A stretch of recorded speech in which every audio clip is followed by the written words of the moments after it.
and get vaccinated. That is ridiculous. Absolutely 100% ridiculous that at this point, I got to hear that if you want to go to a baseball game this year, you will have to go out and get vaccinated to do that. That is appalling. Why isn't the ACLU jumping in here? This is ridiculous.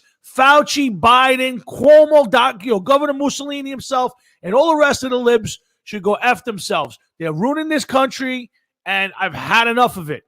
I've had enough of all your bullshit. Okay? I'm done with it. I'm done with it all. But we got a lot to talk to tonight. We're going to talk about the Grammys.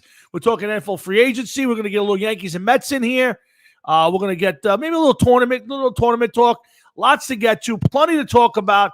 A little wrestling. We got some more wrestling topics. Jeff gave me a couple of good wrestling topics.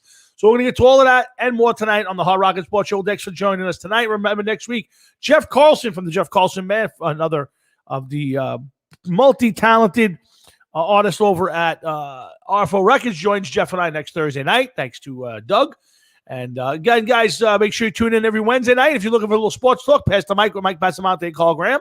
And, of course, if you want a little music talk, talking the fast lane with our good friend John Marhefka and everybody over at RFO Records. So come on now, let's get this show started. Let's have some fun. Let's get that just the super witty, what a nice guy. Let's get on my good friend, Mr. Jeff Tolwinski. Hey. Man, thank God. Thank fucking God. It's Why Thursday not? night. Why? Thursday night.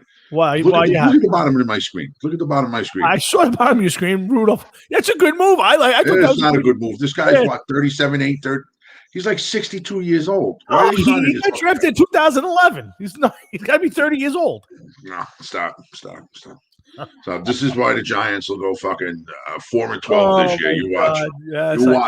You watch. But I actually have to say. Go ahead. Okay, they actually signed somebody. Okay. Where Joe Douglas is sitting on basically all of the gold in Fort Knox, it seems. Mm-hmm. Yeah. And he signed fucking nobody. That's not true. I'm gonna defend Joe Douglas a little bit. No, I'm not allowing it. I'm not allowing it. Okay. I'll get up and leave the frame. Well, let me ask you a question. No. What if Joe Douglas went after, like the big one I heard this week was Joe Thuney, the offensive lineman for the Patriots. He went to the Chiefs, and everybody was up and on. Why didn't the Jets get him? What if Joe Douglas made him an offer and he said, "No, I want to go play somewhere else"? No, because one, it would have been out in the news, but that's not even what I'm worried about. To be honest with you, it's not even what I'm worried about. Okay. Well, what are you worried about? Okay. One, I don't even know where to start. Okay, but let's start real quick. One, Sam Darnold is still a New York Jet. He's going to be a New York Jet. Huh? He's going to be a New York Jet. No, that's not true. That's not true. Now he's going to be a New York Jet because Deshaun Watson going to end up going to fucking Pokey if he keeps it up. Yeah, we're going to get to a lot of that tonight. Yes, but that's a very good thing on the Jets right now. Which, by the way, it's awfully strange. Yes. How all of a sudden that popped up out of nowhere, ain't it? Yes, one lawyer, 6 different lawsuits so far. Yeah. Okay. So now you got Sam Darnold is still a New York Jet. I would like to see them try to trade him, which means, and anybody that thought that they were going to get a first-round pick for him, you got to be kidding me. You're fucking on crack. But they didn't even attempt that we know of to try to trade him. That's not that we've heard. Not that we've heard. Right. Second, all of the offensive linemen that did change addresses. Yep. Okay, they didn't really do anything. So now that is the biggest thing I was going to nail him on tonight. You're right. Go ahead. We're going into the draft with questions at cornerback, quarterback, and defensive line. Correct. Okay. All of the wide receivers that were out there, free agency. Mm-hmm. Okay. Did they even talk to anybody? They ended up getting this guy from Tennessee that supposedly was a failed project, an ex-number one. Kind of failed out in Tennessee. That's one thing. Corey Davis, yep. Okay. Second, they ended up signing somebody else, another wide receiver, who from Jacksonville, who really what did he do? Keenan Cole. Keenan Cole. Well, they are speaking to Juju Smith-Schuster. They are talking to Smith-Schuster right now. He ain't gonna come over now. Well, again, here's the thing, Jeff. So maybe they've talked to all these guys and they don't want. You got to remember.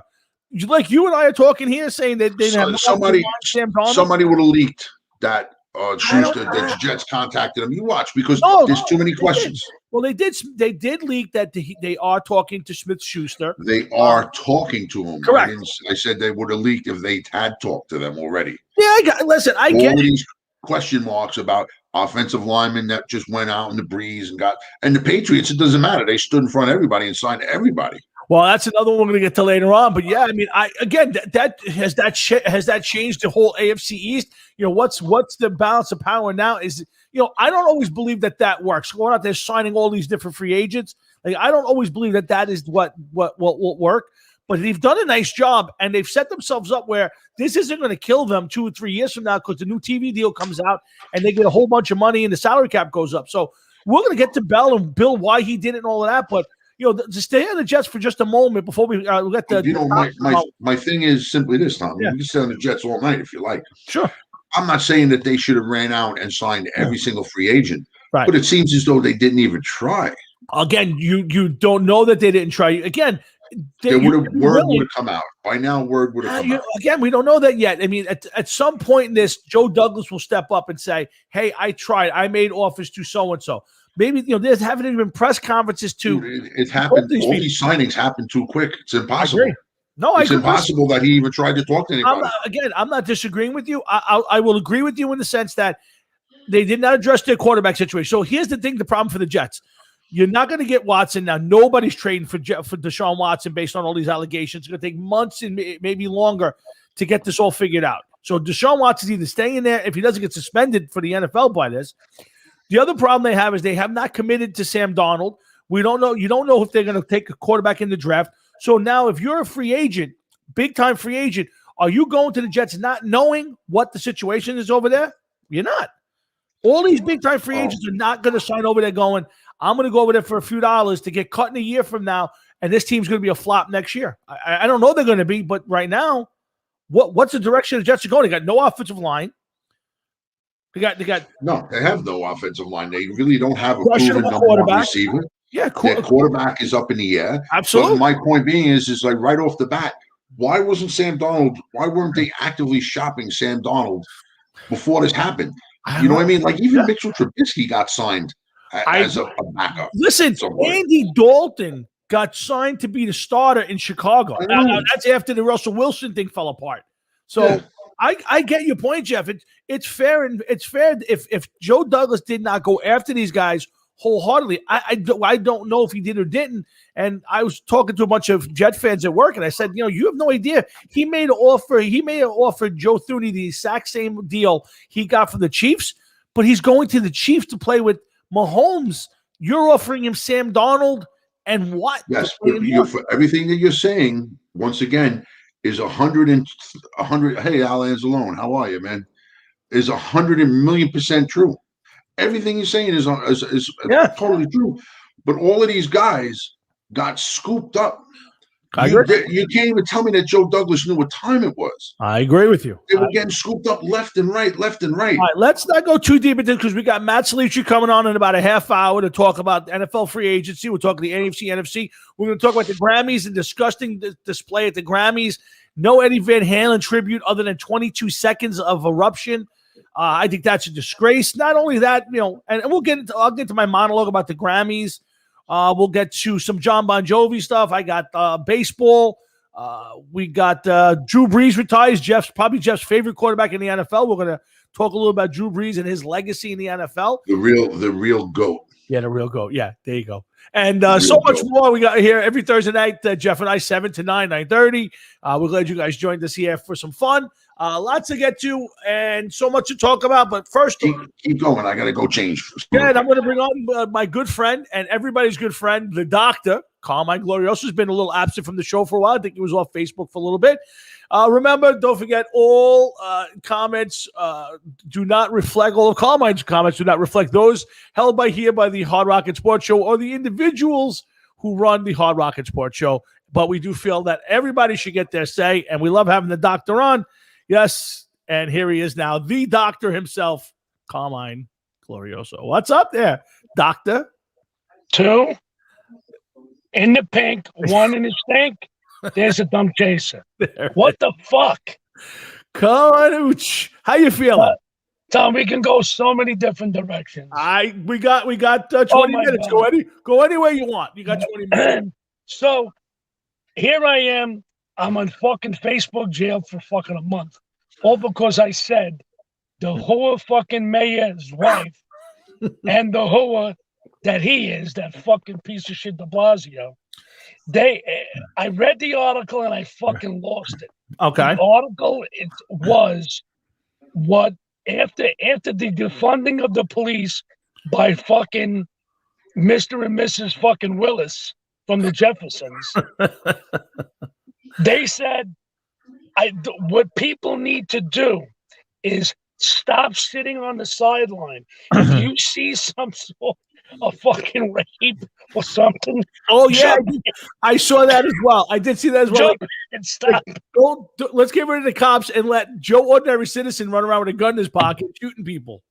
No. Don't shoot nobody. Yeah. We just want you to tell them to stop. That's it. Yeah, I got you. Stop pounding her. Get off her. Go jerk off in the corner and finish up. Colin, he's the one guy who can actually make me say that David Dinkins was a good mayor. Oh, my God. That fucking Dinkins looks like a parish priest, a good parish priest. It's the truth. And the funny part is, first he thought he could run for president, got smacked in the mouth. Now he thinks he might run for governor. Could you imagine this moron? Oh my God! I tell you, it's scary. But come on, let's get to a little. Jeff, we're on the Jets a little bit. How are you, man? Do you agree with Jeff in his analysis of what the Jets have done so far? Partially. You gotta understand. Another disenchanted fucking Jets fan. Listen to me. This is Jets and Mets. All right. So here we are. Quickly talk about the Mets for a second. Oh, go ahead. This is part and parcel of what this fucking blowjob organization's all about. So here they are. They're going to say, okay, here's how we're going to deal with this. Why don't we get this guy? I know he's from Cleveland. Lindor. One of the top guys in the fucking game. Yep, Francisco Lindor. Thank you. Carmen, don't get killed out there, Carmen. We're just Look going at to off of Facebook jail. Look at this. One finger in the wrong spot, and the fucking alarm's going off. All done. What the fuck? I think I stopped it. Okay. All right. So now this fucking guy, you trade for him, this Francisco Lindor, and now you're gonna play fucking hand jobs. Is this the same fucking ownership? What the fuck? It does look a lot like the Wilpon era. So I agree with you. Oh my God! Just fucking sign him. Let me help you. It's going to be between $325 and $350. And like this is with George Springer. Well, we didn't want to go the extra fucking year. Are you fucking kidding me? So now you're going to go with that fucking lefty hump in center field. He's a good kid. Mm-hmm. I like him. Yep. But he isn't fucking George Springer. The Springer thing didn't bother me so much, Carmine. I'm not a huge fan. I would have liked to see them get him because I think it would have upgraded them for sure. But the money was a lot. But he came in. The thought process when he came in, the money wasn't an object at this point. Right. And the problem I have with the Lindor thing is, I know, Lindor knows, everybody knows that they're going to overpay for him. Just do it now and get it over with.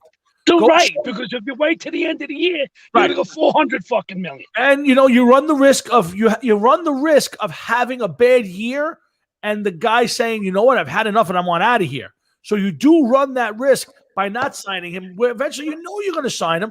Give him the $350 now. You're going to give it to him anyway. You give him the 10 years $350 and call it a day. As they say, you're going to get fucked one way or the other. Either it's us or them. You're getting fucked. So why do you try pretending that these two wonderful fingers could make magic happen? Especially with the fucking pinky and chase the thumb. There's got to be a smile somewhere, no? Yeah, I get it. Here's what they call mine. I still don't know even if what they have right now is enough. I don't believe their pitching staff's good enough right now. I'm going to stop you there, too. Good. I'm looking at, I think 90 wins is their fucking total for the under over. Yeah, I think the over is like 90 wins. They don't have a fucking chance. Tough division. Division's tough. Tough to even the Marlins are tough right now. Yeah, That's I agree. right. You're gonna fucking if they're 5 games over 500, I think you're gonna be happy. I could see them being an 88 win team that could creep close to 90. The problem is I think for sure. What's the team? The Braves are better. The Phillies might be better. The Nationals, I don't think the Phillies are better, but there's no Correct. Baltimore fucking Orioles. Correct, 100%. So I don't think you can't tell me that this staff is better than what they had going into last year's staff, and last year's staff wasn't. Oh, wait a minute, Tom, come on, are you fucking kidding me? You like this staff this year? It's not that I like this staff. Last year you had Walker and that other fucking. Oh, I agree with you. But I could have pitched better than them. You at least had the illusion of Mats and Syndergaard and DeGrom. Illusion. Mats was a blowjob. It was illusion. Syndergaard never played. I agree. He was hurt from fucking March. Listen. I agree with you. But I'm looking at this with Carrasco. I'm looking at this with DeGrom, and DeGrom's going to be the one guy. And then they're going to be better. They're not going to be marketably better. I agree, but the problem is that you said it. The division is so much better. So again, I'm not telling you they're going to be a bad team. They'll win their games. They'll be hovering around the playoffs. But this is not a great This is not a great team. Third base is an issue right now. Who's playing first? Are you going to put Dom Smith in the outfield and put Alonso at first base? And what if he doesn't hit again this year? There's a lot of questions on this team. Lots of questions. I'm done talking about these cocksuckers. You're pissing me off. All right, so go to the Jets. Go to the Jets because that way Jeff will he'll yell at you. Jet, I like some of the things they did. Only because I sat there in the first fucking few minutes and know what it felt like the first part of the first day. I felt like fucking Charlie Brown. Lucy, don't move that fucking ball, you cunt. Don't fucking move it. And she goes, I swear to Christ. Here. Take the fucking offensive guard. Get the fuck. Oh, he's going to get $80 million over there. Bye-bye. Yeah. Once he said, I heard 5 years, $80 million. It would have might as well just said $250 million. Because that's what it would take to goddamn this fucking guy there. Again, we talking about it before. I mean, you're asking free agents to take maybe more money or the same, but to go to a franchise that has an offensive line. I don't. I'm going to tell you what they're going to do. You ready? Yeah. They'll trade fucking Donald day 1 of the draft.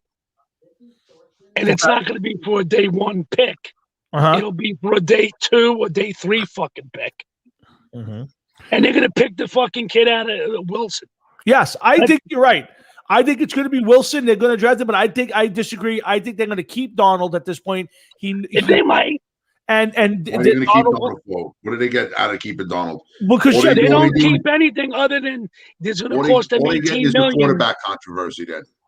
I understand, but Jeff, it's not even going to be that. If he's on the team, it's going to cost them $18 fucking million. No, they're not going to let that happen. That too, but they can't. There's no way they could draft a new quarterback and have Donald on the team. It's impossible. No, right. I don't think once they draft him, they're going to have to trade him. What they're going to get is anyone's fucking guess. Nothing good.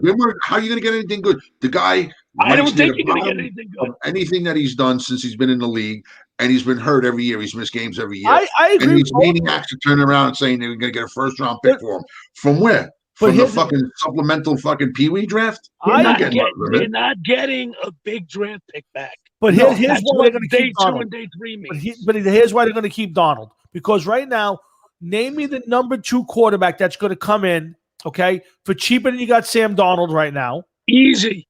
You can get a fucking backup not costing $18 million. Tommy, I feel the kid's getting fucked. He has no fucking help. He's going to succeed elsewhere. It ain't going to be here. Again, his whole there's no place else for him to go. Where's he going to go? Well, that's where is he going to go? It's not a perfect spot. Yeah, right now, at this point in time, if he even has a job in 2021, he's somebody's backup. Absolutely. Exactly.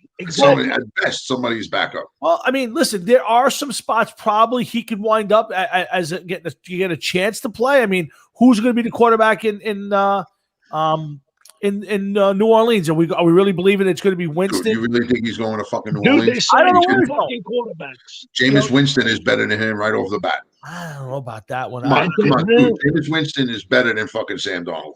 Again, let's go back to the free agent part. The problem with it is right now you don't know who the quarterback of the Jets is. So if you're first of all, the Saints have Sean Payton, okay, who worked with Drew Brees for how many years? There's no way under the fucking sun that he's gonna fucking go down to Sam Darnold. No way. No way. All right, so let's say you're right. Let's say you're right. Let's say Sam Darnold, right? But right now the problem is you're telling free agents what? Who's your quarterback? It's Sam Darnold. Oh, we're not sure if it's Sam Darnold. So you have a bunch of free agents running around out there who are going, well, I can get $15 million from you or $14 million from them, and I can go play with so and so. Do you really honestly and truly believe? Now, be honest, because we've had this discussion before. Do you really honestly and truly believe that any fucking football player in the NFL today would turn down $20 million a year from the Jets because they're going to go make $15 million and go play for Kansas City? You must be insane. No, I do. I believe that. No way. It's all fucking money, and you know it, dude. Come on. I agree with you 90% of the time, but I will tell you, there was a little bit. They can't give that fucking type of money to a Juju Schuster. They can't. Why? They've already done it in the past. They've given out stupid contracts. I know. And what happens? Look at this fucking. Every single time they do it, it'll be good. It'll be good. It'll be good. Kareem Johnson was a waste. Le'Veon Bell was a waste. We can go down the list. Wait a minute. How about the linebacker? What the fuck's his name? C.J. Mosley. C.J. Mosley. Who hasn't played one half. He looked like whole fucking world. Yeah, he was one half of one game. One half of one fucking game. Yeah. They were looking at some other people trying to pick him up in the trade. They didn't try. I would have traded him immediately. Just somebody that's been sitting for 2 years. Yeah. No one fucking wants to step either.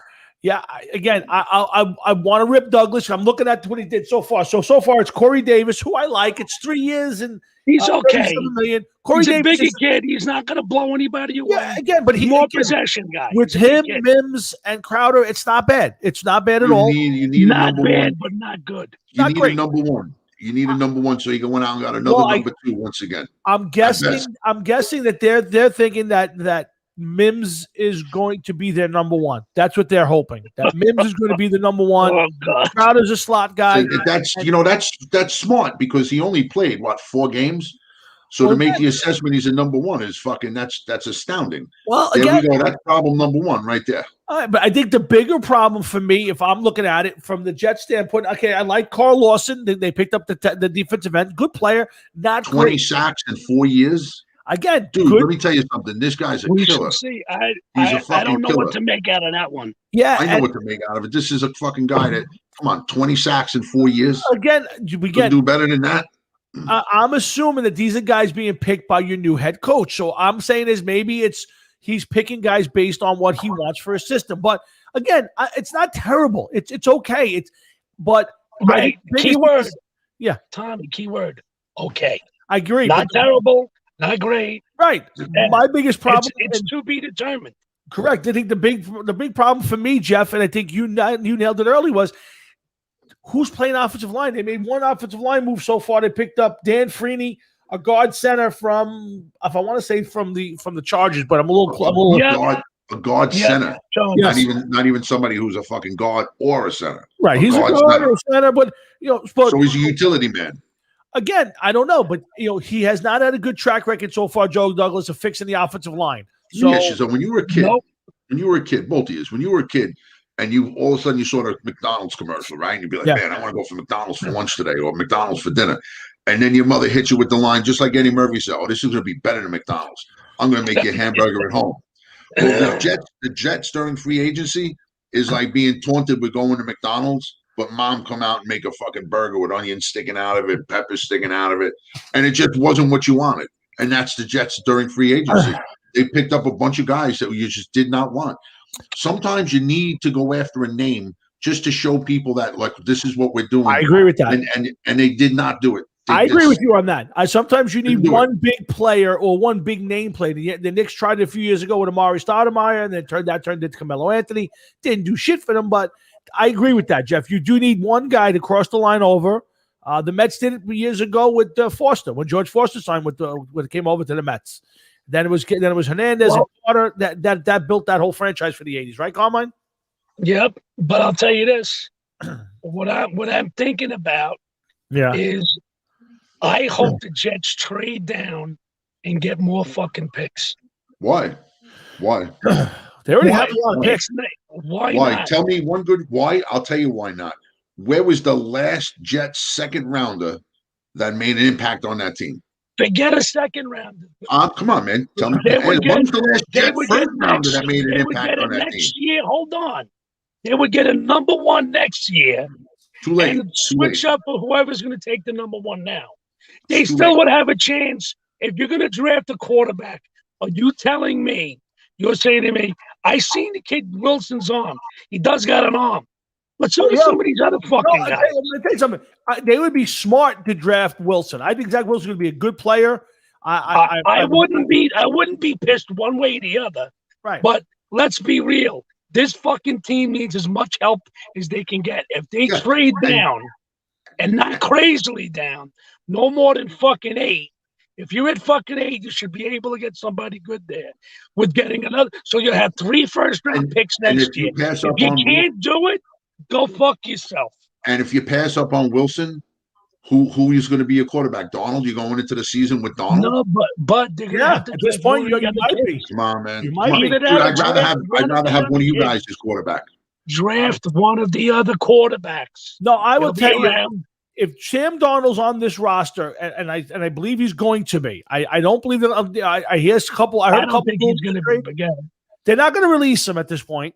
Okay, they're not. And if they're going to trade him, where's the partner for that? Don't ever say they're not going to release him. All right, well, because that's just silliness right there. Because this is the Jets you're talking about. You're right, but I don't. They may wait till after the fucking draft and then release him. Well, you know what, Jeff? That might work out that way. I'm not disagreeing with you on that, but I'm going to tell you that my thought process is the Jets are going to draft a quarterback at the second pick. Whether it's Wilson, this kid from North Dakota State is running wild on people's thing. Guy started 17 games, and he's going to be another one of those, Liners and Sanchez things. The next Sam Darnold. Maybe, yeah, okay. You know what, Jeff? Good point.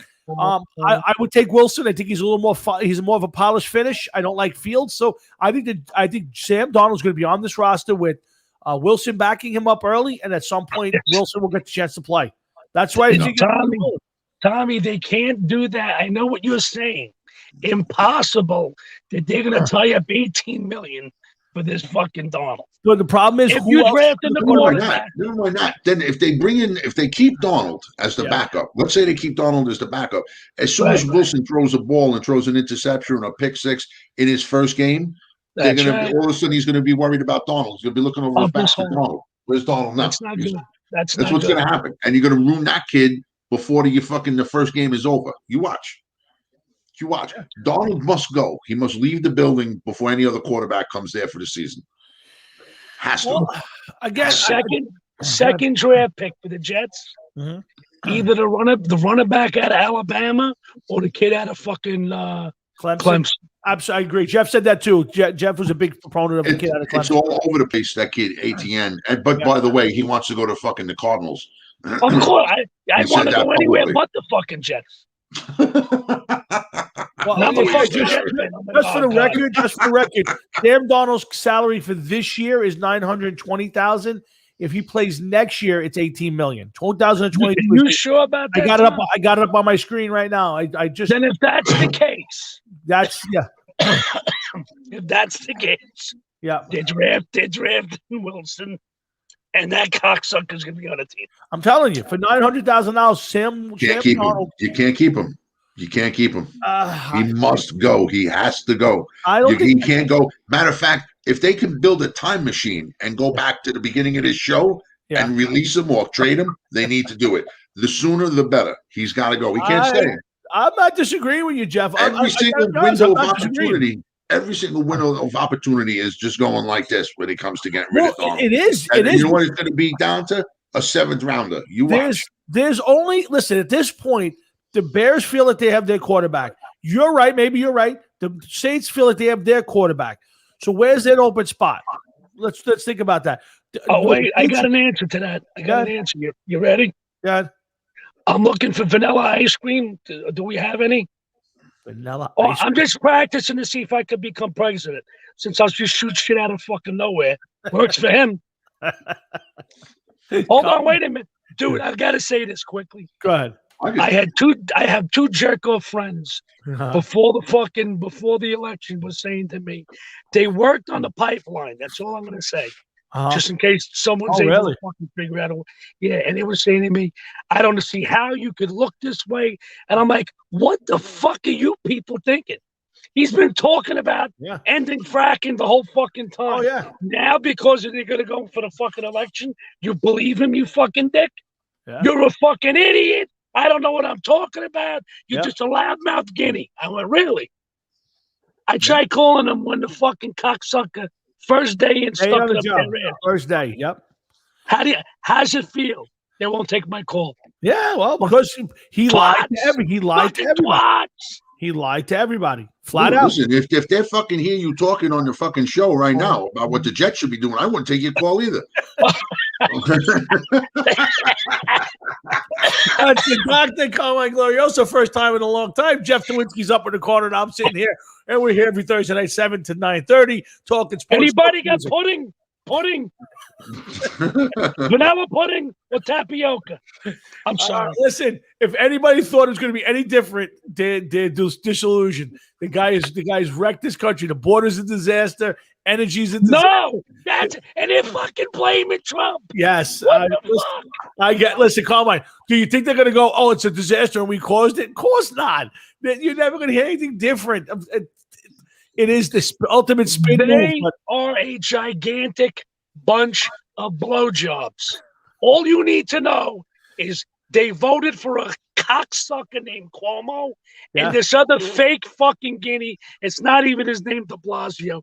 That fucking it's not even his name. You're right. German bastard snake. Yes, Wilhelm something or other. Yeah, right. Yeah. Right. His father used to blow fucking Hitler. And his mother used to eat fucking evil prawn. I just don't understand how people could if you follow it for 10 seconds, how you can at any point vote Democrat at this point. I just don't see it. But again, everybody's got their rights. I'm not going to sit there and say okay. Right. But none of it makes any sense to me. It's amazing. It is amazing. And you know that I'm not a political guy at all, man, but it's fucking amazing. The shit that happens, let me tell you something. It's beyond amazing. It's beyond amazing. It really is. It's fucked up. I mean, a friend of mine posted a post of Nancy Pelosi. She had a mask on and saying that she's got a big cock. Well, I'm sure she does. But she's saying that everybody asks, well, what is it that we've done for the healthcare workers? Yeah. Well, we let them keep their jobs. And my wife showed me this, and I was like, there's no way that this woman really said this. It's impossible. She could not have really said this. I said, she had to have said, something with the mask on. You can't really see what it is that she said, that they voiced it over or whatever. Right. And it's like, you got to be kidding me. If this is what she said, how is she not getting shot? How's she not getting shot? Because the media. It's the media, Jeff. It's like anything else. Like people say, well, what's the big story? The big story is whatever the media puts on the air every single night. So if I'm the media and I every night come on the air and I tell you, hey, Jeff, green is really blue. Green is really blue. After a while, you go, yeah, well, green is really blue. Pudding pop. Yeah. But if I don't go out there and publicize it, then you don't know it's a story. It's not a story because the media's not playing it. So if it's not in the newspaper and it's not on TV. But if somebody would have something like that, somebody would eventually have said, like, well, do you believe this? Look what you did. I mean, honestly, I never heard that. I've never heard that statement at all. So I can't imagine she did say it. Do I imagine she would say it? Yeah, I would. I mean, that's just unfucking believable. If she said it, she needs to be fucking hung. 100%. But Jeff, just look what's going on in this country. I mean, for 4 years we were paying $2.10, 20 cents for gas. Now it's up $3. It's up to $3 now and going. You know, by me, South Jersey, 301. Yeah. Are you fucking kidding me? Gas is actually cheaper on Staten Island than it is in Jersey right now. Is it really? Yes. I'm going to Jersey Saturday. I'm going to fill up at my fucking station around the corner from my house before I get it on the fucking Route 9 going to my mother's. And then you get all these countries Russia's kicking sand in our face. Iran's starting to do it. North Korea's starting to do it. China said we ain't going to negotiate any nuclear deals with you. We don't care. Again, this is what people voted for. We have to live with it for 4 years. There's nothing we can do. First of all, he ain't pudding. He ain't making it that long. Will he make a year? Guy. I would tell you, 58 days in, he looks older already. So yeah, no, I don't believe he will last 2 years. I think they're going to prop him up for a year at least. Because here's the thing: they don't want to go into the midterm elections with him there. Cream. I'm sorry. He's the doctor. Listen, guys. I don't know how to. I love to do a political show, but it is what it is. People voted for it. But Carmine, it's early. There's still players out there. We have the draft coming up. Jeff and I are going to be doing a big draft show. I'm going to get a hard on for the draft. This is a big draft for the Jets. I have to tell you guys. I know you say that every year, but this is a big draft. I kind of like the thought of the Jets falling back a little bit, but then I say if you're big on Zach Wilson, you got to go get him because he might be the only other really pro-ready quarterback, and that team needs a quarterback. So if Sam Darnold's not your guy, you got to go get Wilson. I think you got the other 20. Wilson, just like fucking Tom Hanks. Wilson. That's it. I'm gonna be fucking screaming. But I hope it's not because he had fucking 27 interceptions and 5 touchdowns. Well, listen. There is. I'm not a huge Trevor Lawrence fan, but I think he'll be a good quarterback, maybe be a great one. Wilson, I don't know 100% a lot about. I've watched enough of it. Hold on 1 second. Yeah.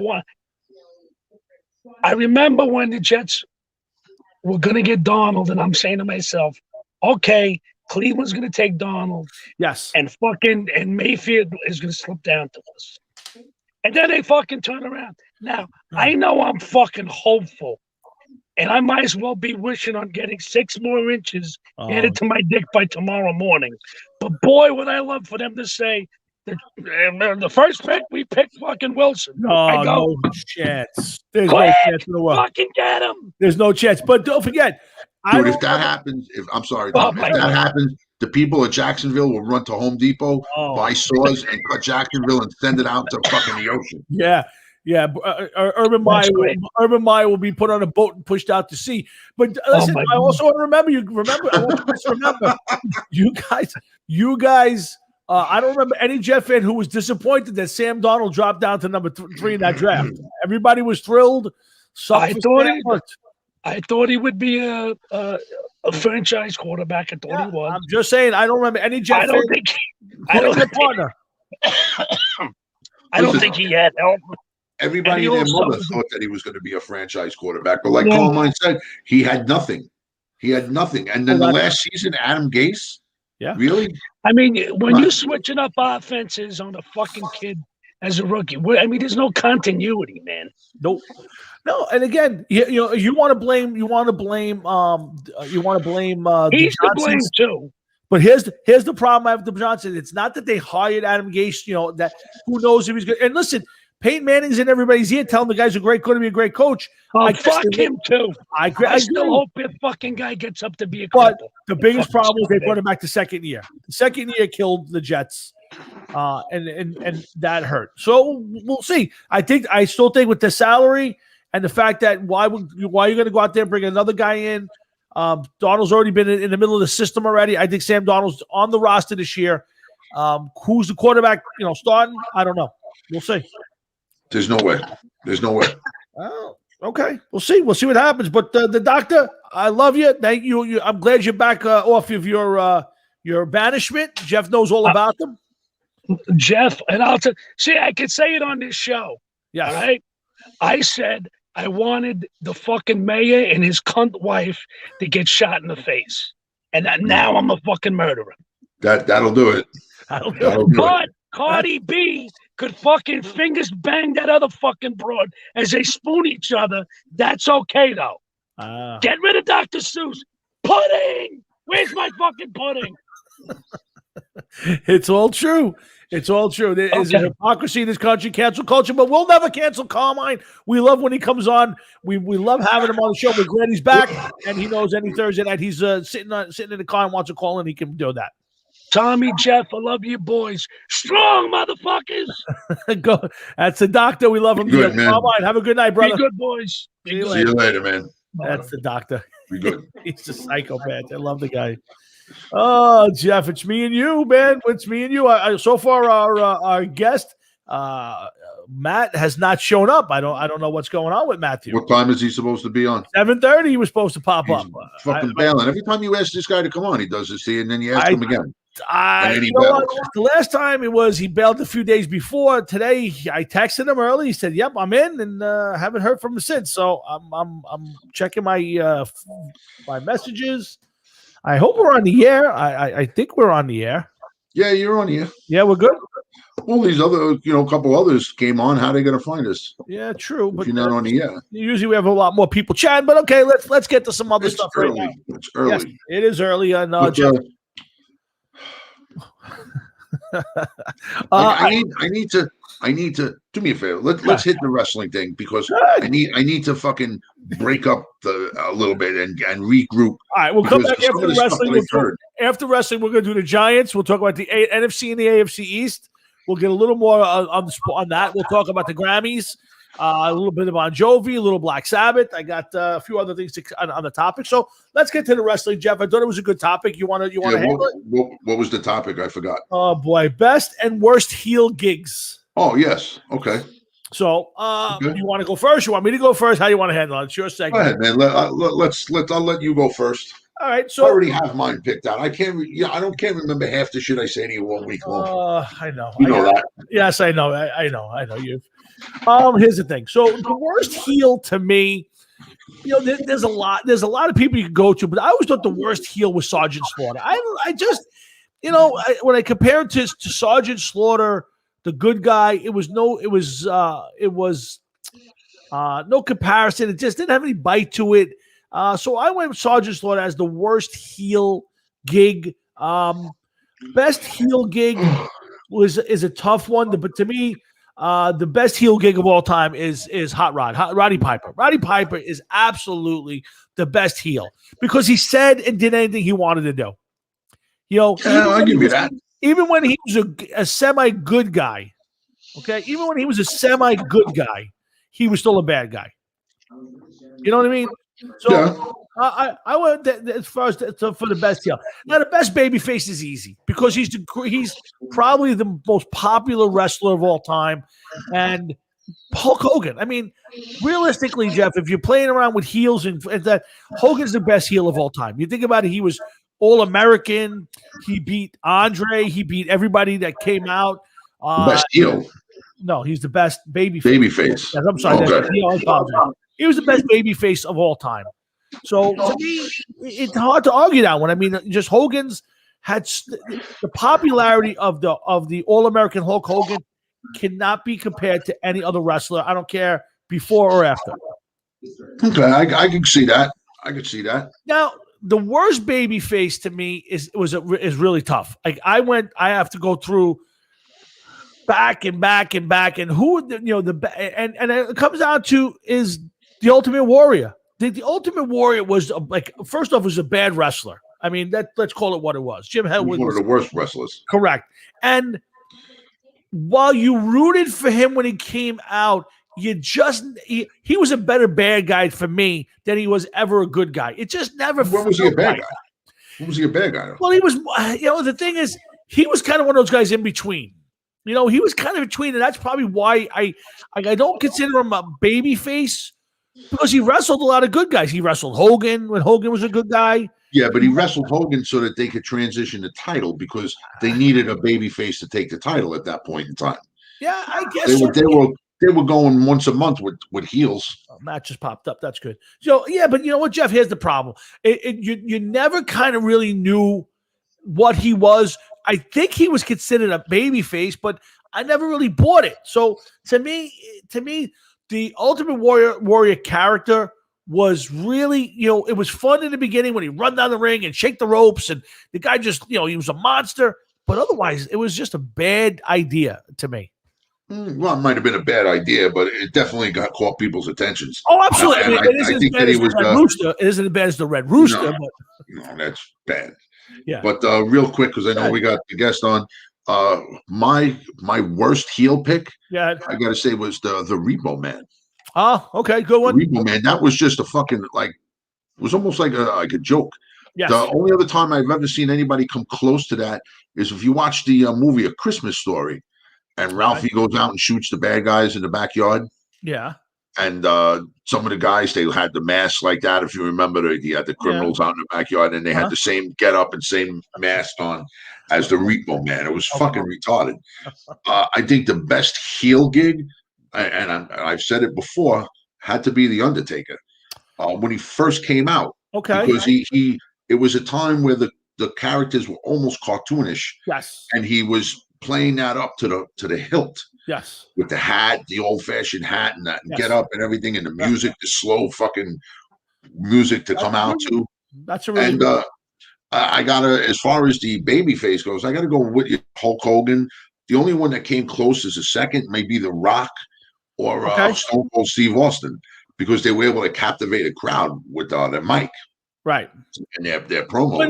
But even Austin, even though he was a good guy, he always had that edge to him. He was never just was like a nice, like Hogan as champion was as like all American, take your vitamins.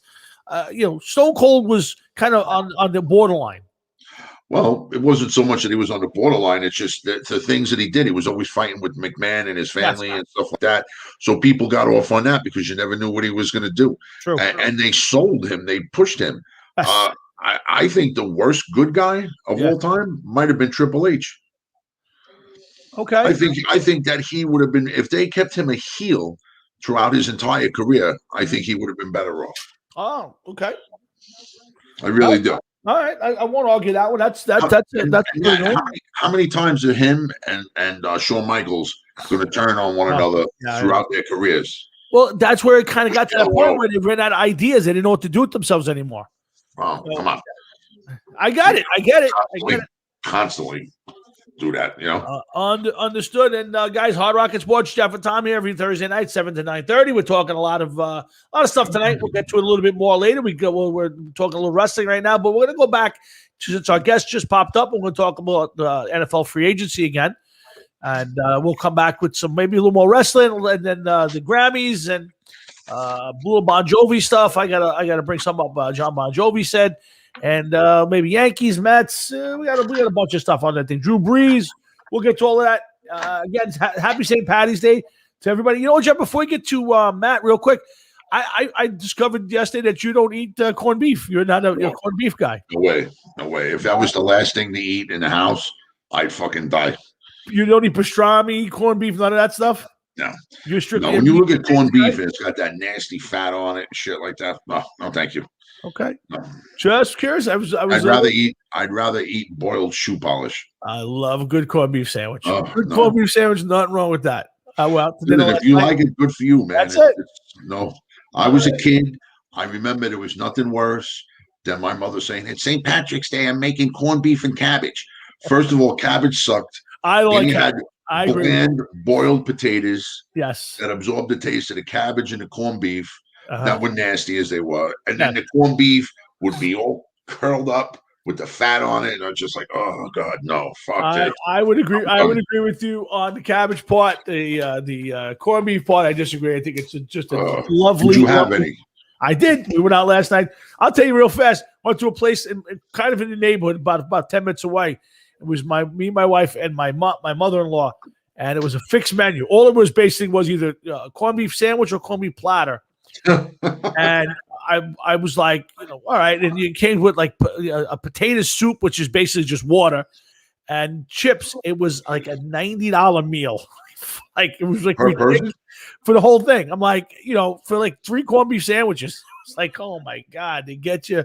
But you went out for corned beef and the place. I don't know like how crowded that place was, but it was packed.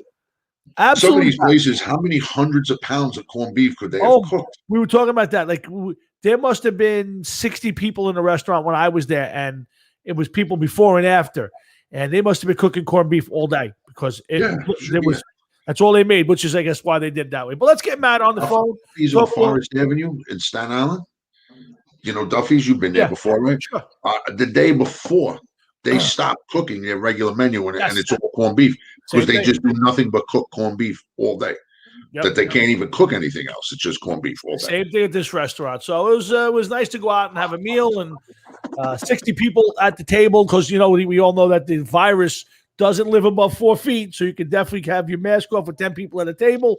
So good for the virus. And it's okay to be out up until like 10 o'clock. Yes, after that, the virus. The scientists discovered that as of April 5th in New York, the virus disappears a little bit more. Does it? Yeah, it gets lost coming into restaurants and interacting with people. But up until April 4th, you got to be careful. April 5th, it's a go. You gotta love the science. Fuck Fauci. That's what I say. Hey, Sharon, happy birthday, Sharon. She's popping in with a little mess. We haven't seen Sharon on the show for a while. But no, she don't like to come on anymore. Let's get my good friend Matt Salidri. I call him an NFL expert. And there he is. Matt. What's up, brother? How you guys doing? What's up, Matt? Matt, welcome aboard. Looking forward to talking some football with you, brother. Yes, definitely. Hey, Patrick, a little corned beef in a crock pot with apple juice and Jack Daniels. Sounds interesting, Patrick. Sounds interesting. So, Matt, I want to get to the Jets real quickly because we've been going on about the Jets for the most part. I have the theory that Sam Darnold will play quarterback for the Jets this year after they draft Zach Wilson. And Jeff disagrees that Sam Darnold will be on this roster this year. Your thought, quick? Oh man, I don't know why they wouldn't draft Trey Lance. To tell you the truth, now, I don't know if you saw his pro day, but Trey Lance, I got that. But Matt, it's nobody's rushing the quarterback. You know, the 17 games, North Dakota State. Do we not just see the fall of two guys who played in that systems? I agree, but I think he's on a different plane than Carson Wentz, man. I don't know. I don't know. Again, I like Wilson better because I think Wilson's more of a surer thing. I don't think he's a sure thing, but he's a surer thing than 17 games for North Dakota State. The guy broke all sorts of records, won all sorts of games. I grant it, but if I'm the Jets, Jeff, you can't go for a guy who's a questionable maybe, Jeff. Listen, I totally agree. They already did it with Sam Darnold, I feel, and Sanchez. Yeah. And we see how that turns out. Yeah, so Matt, if you're the Jets, Matt, there's teams that can fumble that football. If you're the Jets and you go Trey Lance and he doesn't pan out, you're in big trouble. I agree. I think the draft is a fucking crapshoot anyway. Yeah. But what scares me about Zach Wilson is his stature. He kind of reminds me of Breeze, who just retired. He's kind of like soaking wet. He's like 210, and the Jets have a lot of work to do on the O-line. I don't know. It's questionable for me. I mean, after the big guy from Clemson, I'm not enamored with any of these quarterbacks, but it's pure athletic ability and escapability and arm strength. And, I would have to say Trey Lance from the shoulders above, as far as smarts and picking up schemes, I would go with the kid from BYU. Listen, I think everybody's entitled to their opinion, and any opinion is right. But when you bring up Drew Brees, look at the career that Drew Brees had. Yeah. Drew played with the Saints. He had some great teams, great offensive teams, not always great teams. But I don't know. I think it's a little harsh on that kid already to discount him. He's going to fill in a little bit more anyway. Why do you think it's taken them so long to get rid of Darnold? Or do you think they're going to wait till the draft? Or with all these quarterback needy teams, like even the Bears? I mean, I think they were looking for the mother load and they didn't get it. Well, they're not going to get it. But I think Tommy, it's the opposite. Tommy, by the way, Tommy, congratulations on getting one of the worst backups in all of football. Oh, Mike Lennon, yeah. Listen. Oh my God. No, really? Yes, they signed Mike Lennon. Great. Oh, that's great. That's great news. That's great news. Oh, he is atrocious. That guy. How do you get rid of?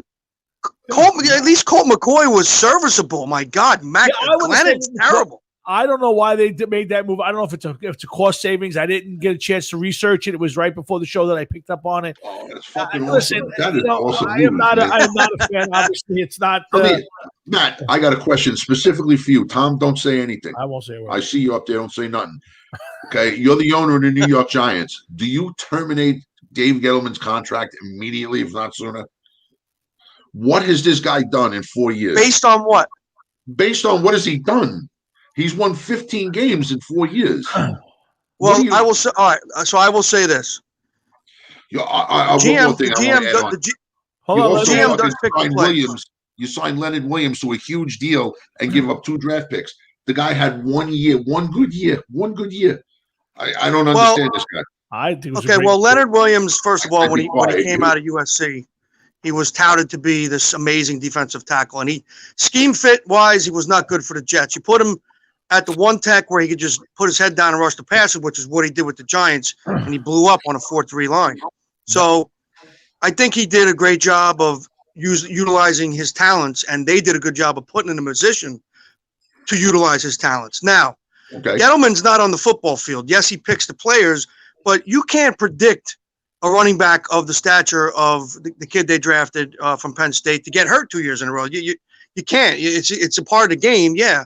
But I think if that kid would have stayed healthy for the last 2 years, he would be talked about as one of the best runners in the NFL. Now, the one thing he's failed miserably on to this point, which he said 2 years ago, he was going to fix right away, is the offensive line.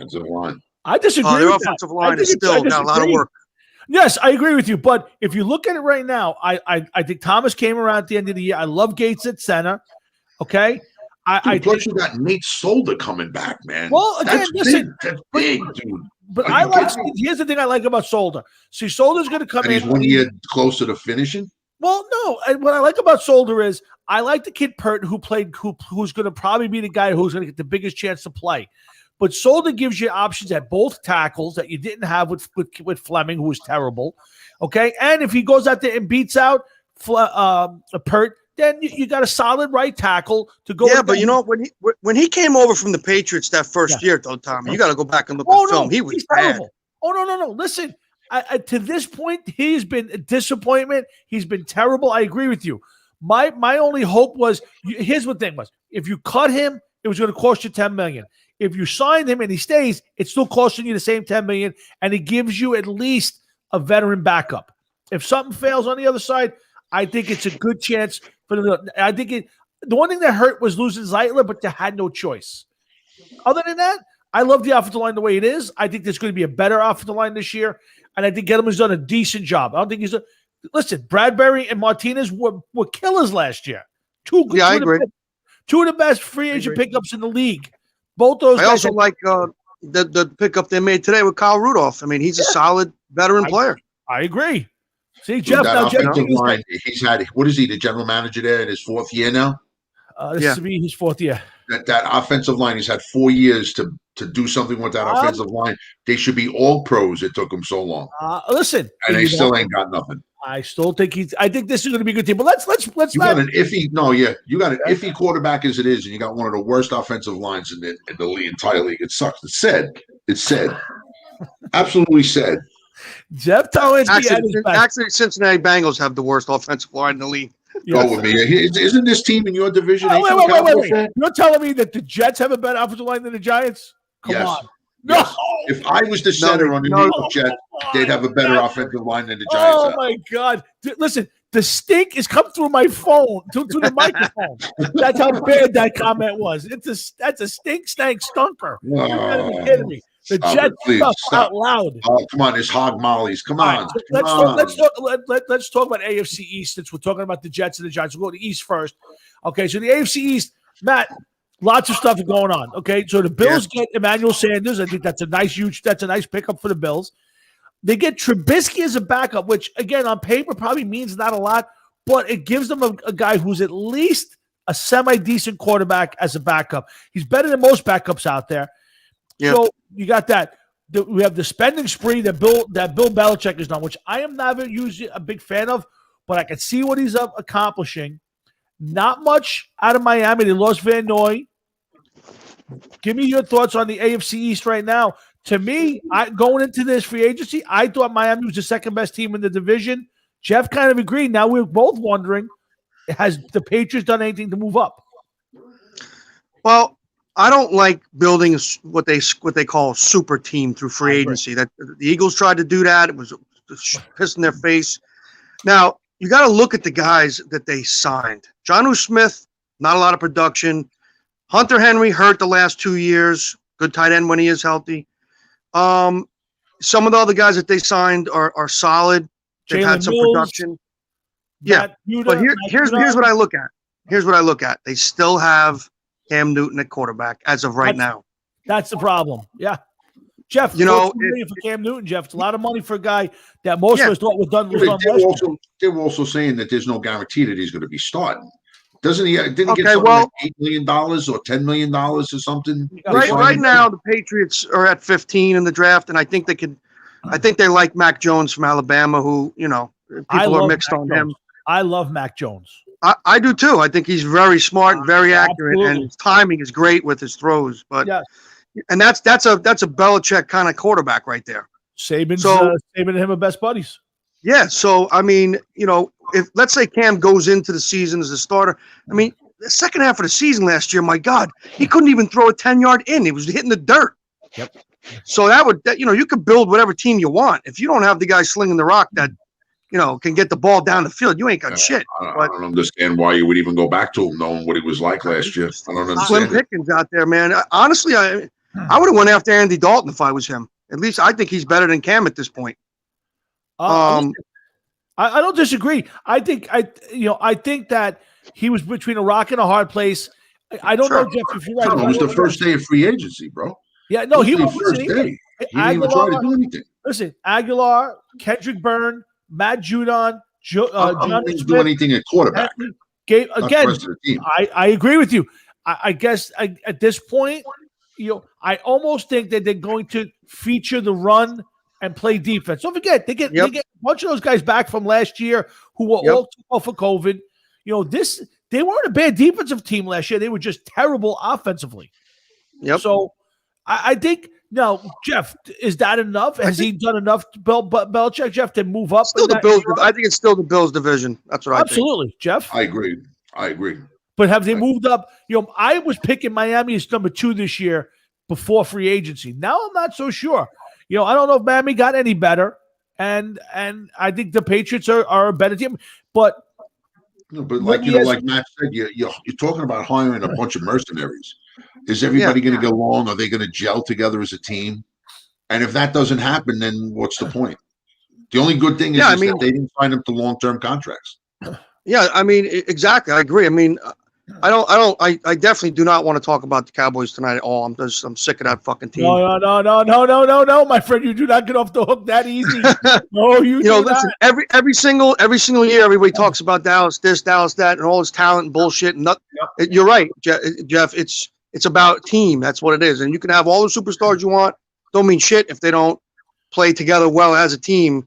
And I think that I kind of over the years I learned to reserve judgment about free agency till after the draft because I think Miami's in a great spot with 2 picks in the first round. They can still get themselves a real solid, receiver to take the top off, or and also a running back like the big guy from Alabama or Etienne from Clemson, who I love. Miami could be pretty dynamic after the draft, and defensively, I don't know.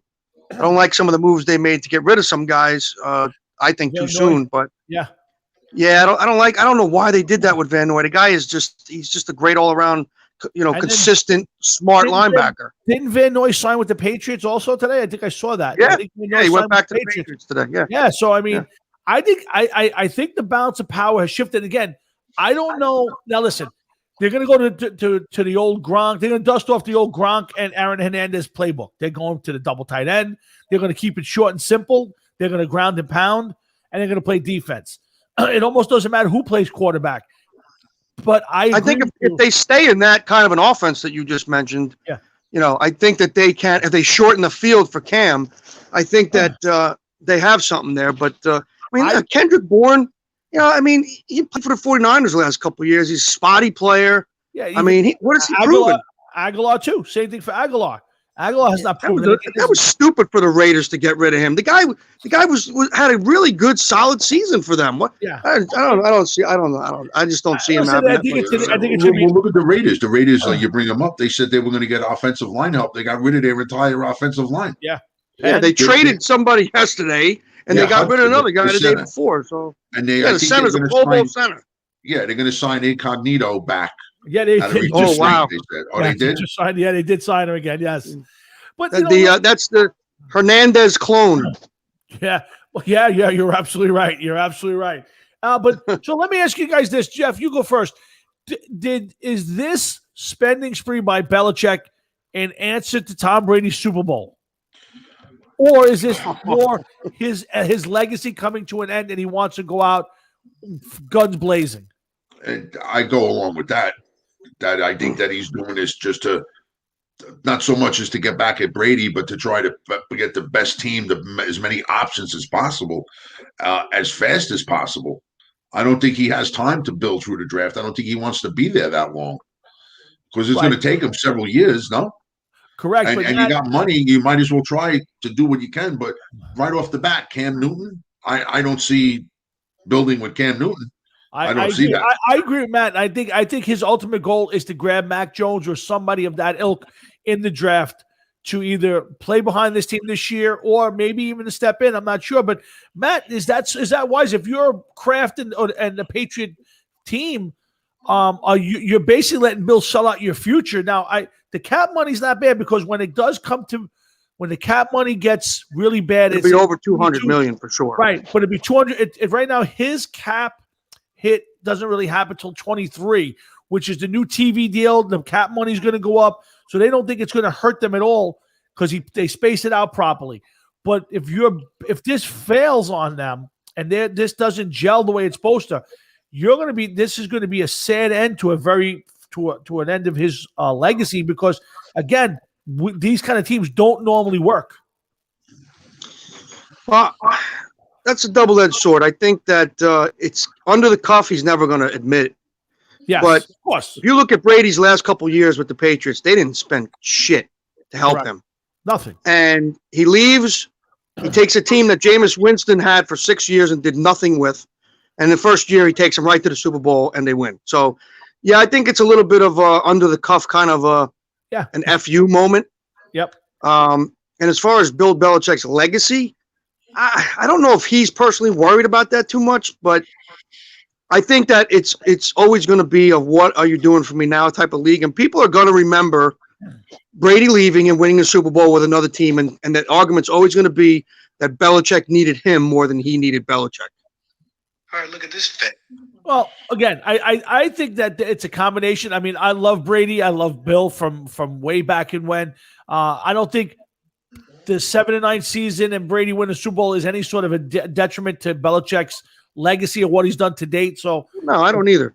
I think they're they're probably the two of the best at their positions of all time, and that's how they should be remembered. But let's move over to the NFC and have a little fun because there's a certain here we go team in Dallas who's done nothing but throw away $40 million this year and going forward on a disaster quarterback. But listen, come on. Let's start there. Let's start with my beloved Blue. So wait, Tom. I just want to say one thing to Matt in consolation. Yeah. Listen, don't get upset because just think who Tommy has on his team. Daniel Jones.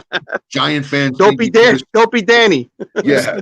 They think he took a step forward last year with 11 fucking touchdown passes or whatever it was. Yeah, but he usually when he takes a step forward, it's without the ball in his hands because he's always fumbling it. We're not paying him $40 million yet either. Let's go easy. All right, but let's talk about the NFC. So let's start with the overview. So right now the Eagles have done absolutely nothing but hire a coach I'm not sure anybody cares about. They got rid of Wentz. Why so much faith in Jalen Hurts? Matt, you asked that one. Why? I wasn't. They would have been better off signing Cam Newton. Well, I watched Jalen Hurts play in college. Of course, I'm a Longhorn fan, so when he was at Oklahoma, he is talented. He has talent. his accuracy issues, I think Josh Allen proved that can be fixed, that could be worked on. Josh Allen was, came out, and that was his big knock, his accuracy. Jalen Hurts, I think, will be a good starter. I don't think he'll ever be great. But you know what? Listen, like everything else, and I go back to, way back when Troy Aikman was first drafted, everyone said he was terrible. Look at the team he had around him. He had no one. He was getting killed. And then he wound up getting knocked out the rest of the year, and the grand old Steve Walsh came jumping in. Yes. And then all of a sudden, he got Emmett, then he got the big offensive line, and all of a sudden Troy Aikman became this, what he became. Football is, to me, and always will be, the people you have around you to make you look the way you're capable of looking to reach your potential. So, with that being said, I'm going to segue from that right into the Cowboys. I think they're a dysfunctional organization from the top down. I think they're an arrogant organization from the top down. I think Jerry Jones, for all of his business smarts, is not a good GM at all, and that's been proven every year since Jimmy Johnson left. As far as Dak is concerned, he is a very good leader, and that's important as a quarterback, and especially in the locker room. His teammates love him. They're going to follow him. I think he's very good. I don't think he's ever going to be great. I don't think he's ever going to be able to carry a team on his shoulders like Mahomes or Rodgers. But he's got probably three of the best receivers in the NFL collectively on his team. I love Dalton Schultz. He emerged last year. Reminds me of a young Jason Witten. Very good hands, very smart. I think with Tyron Smith back healthy, Collins on the right side, the kid from Wisconsin, that center that they drafted last year, they're going to be solid up front. I think they're going to score a lot of points offensively. Getting the defense back to the 4-3 and putting the guys in position to succeed who did it under Rod Marinelli when DeMarcus Lawrence had 10, 11 sacks a year. Then he shits the bed when they go to a 3-4 because, let's face it, you're either a down, you put your hand in the dirt and you go, or I don't know why you would be dropping a pure defensive end into the flat to cover. The greatest to ever do it, to me, could have played in any defense, was Lawrence Taylor, and that's not even up for debate. So I think Dak is going to be a very good quarterback if he stays healthy. Will he get them to a Super Bowl? I think he can, a la, look at Trent Dilfer. Yes, Dilfer had a great defense with him. Right. Difference. But he was smart, and he did what he had to do, and he knew the defense was carrying him. I think Dak, athletically, of course, is much better than Dilfer with his legs and whatnot, but you can see a progression with Dak. Like, I don't want to compare him to Romo, but in the way I can compare him to Romo is every year that Romo was in the league, he tried to always make himself get better in an area or two every year, and I think Dak does the same thing. He knows that he's got some things he needs to work on, and he does work on it, and he tries, and he gets better.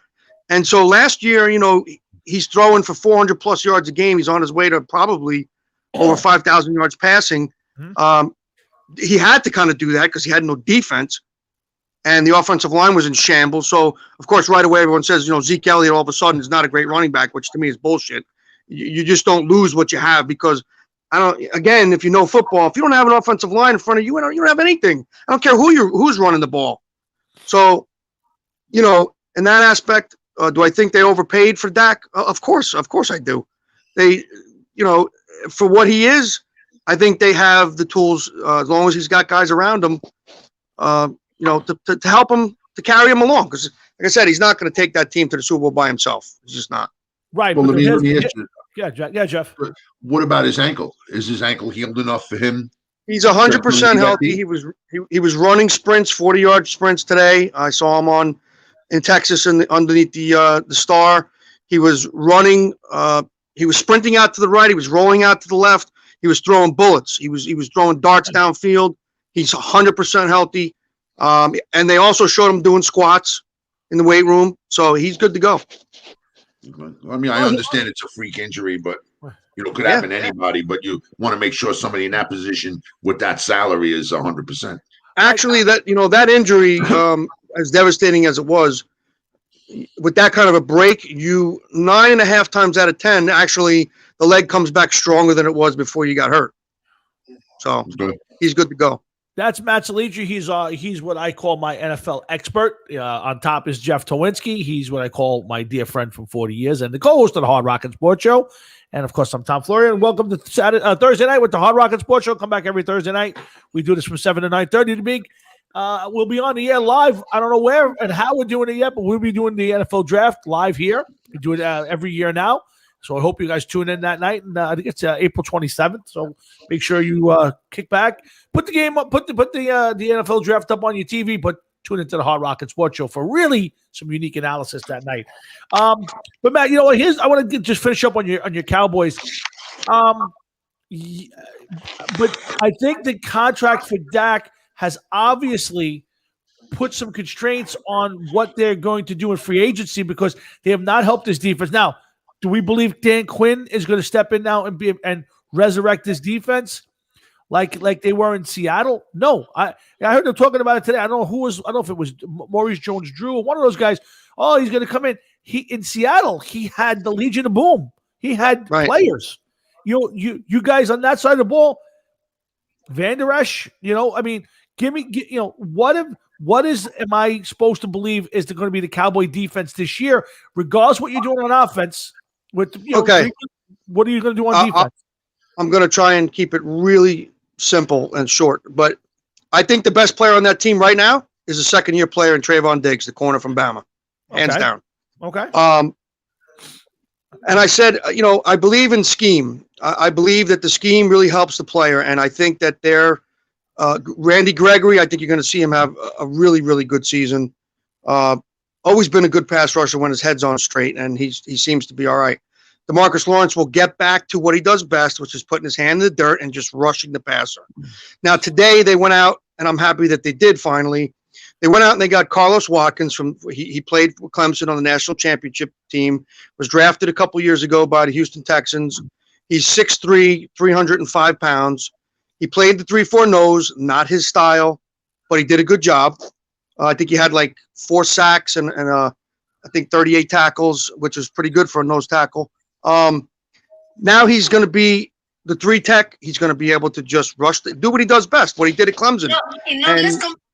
Then they went out and signed Brent Urban, another 6'7", 300-pound defensive tackle from the Bears today. So I think they got younger up front. They have a nice rotation with Tristan Hill and Neville Gallimore, who I loved last year that they drafted from Oklahoma. I do think, for veteran purposes, they're going to bring back Gerald McCoy on a short one-year deal. And as far as the linebackers are concerned, Jalen Smith played out of position last year. He'll go back to the mic. He'll be much better there. Van Der Esch totally underachieved.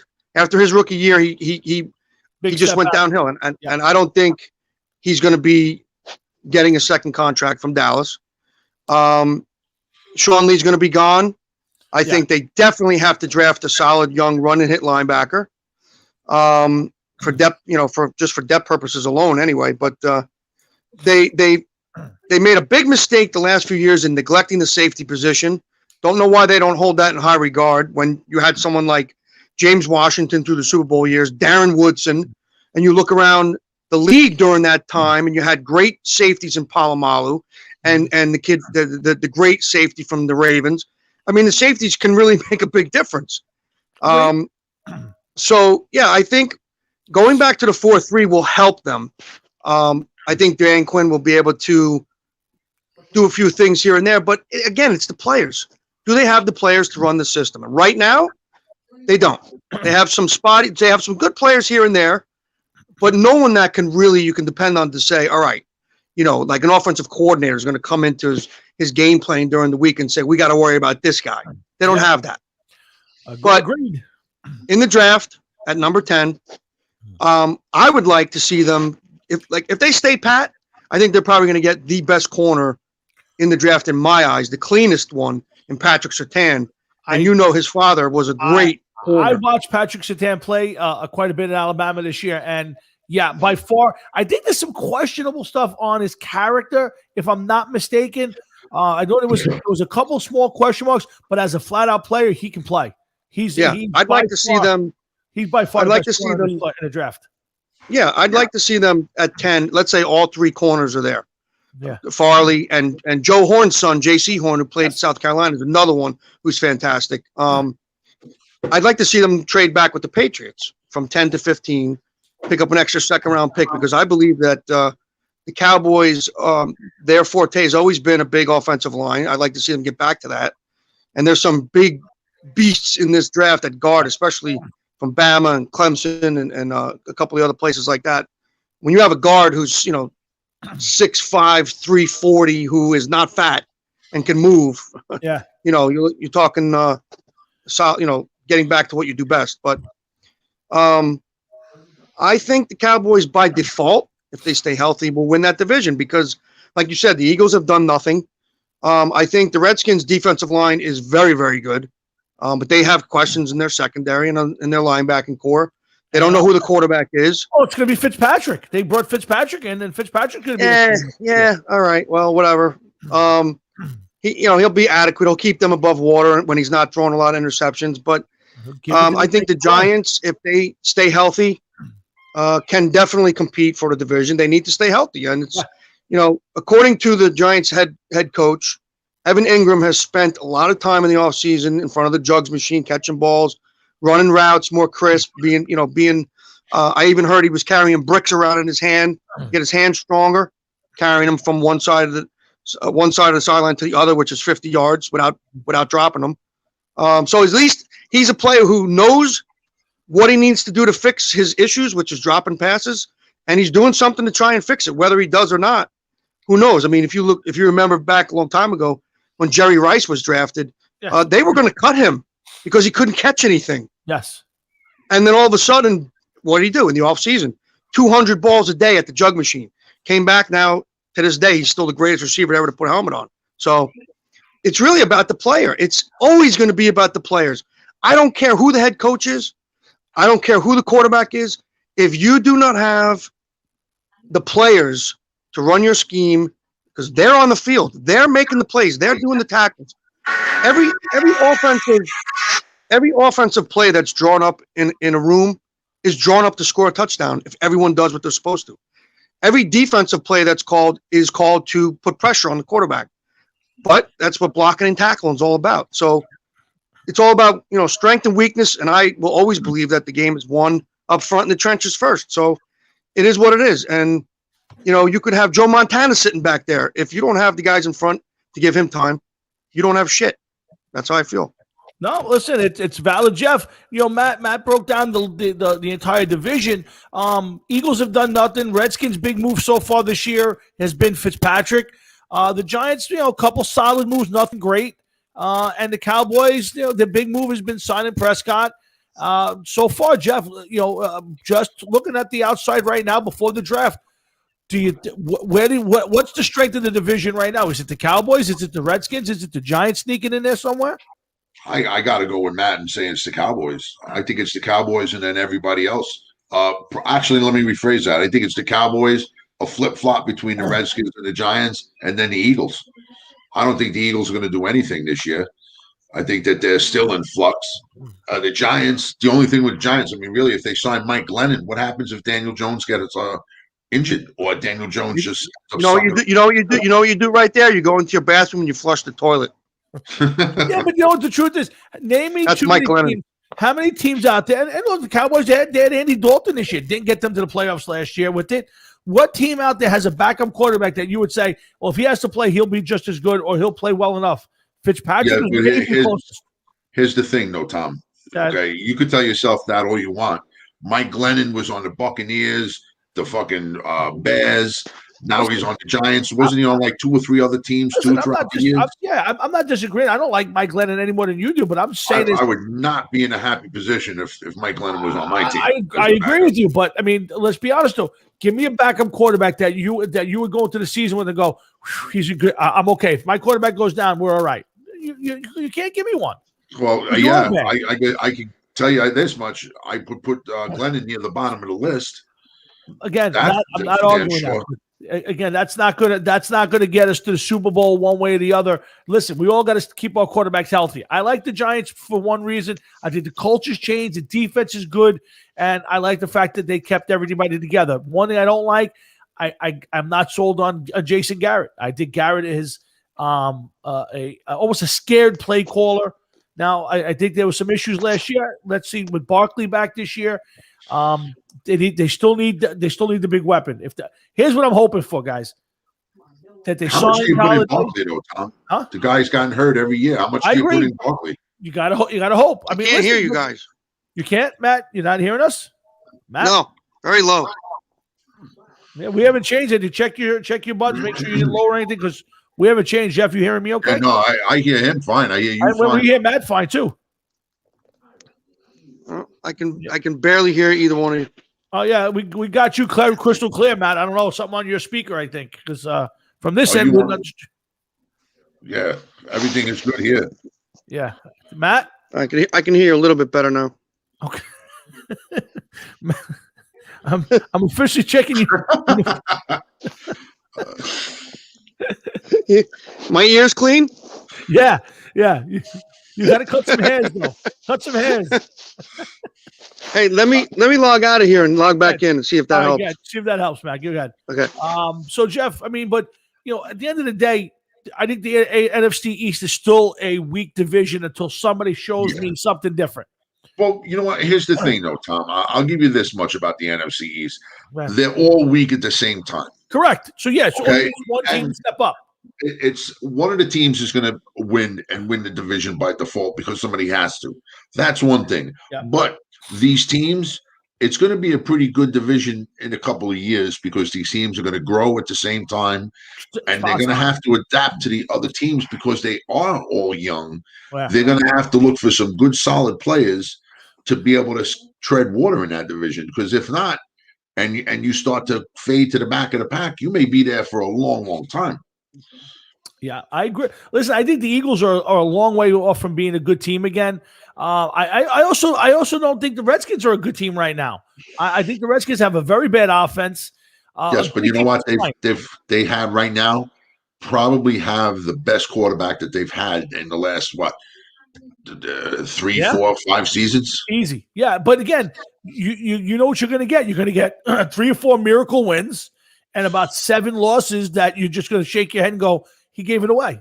Yeah, you're 100% right. But you know what else you're going to get out of it? You're going to get the illusion that you have a chance and that there's something that your team could do. And you're also going to get one other thing with that team that you're really not going to get with any quarterback they've had in the past, and that's confidence. A couple wins, he keeps it close, even though if they lose, it's going to breed confidence. And it's going to help them in the long run.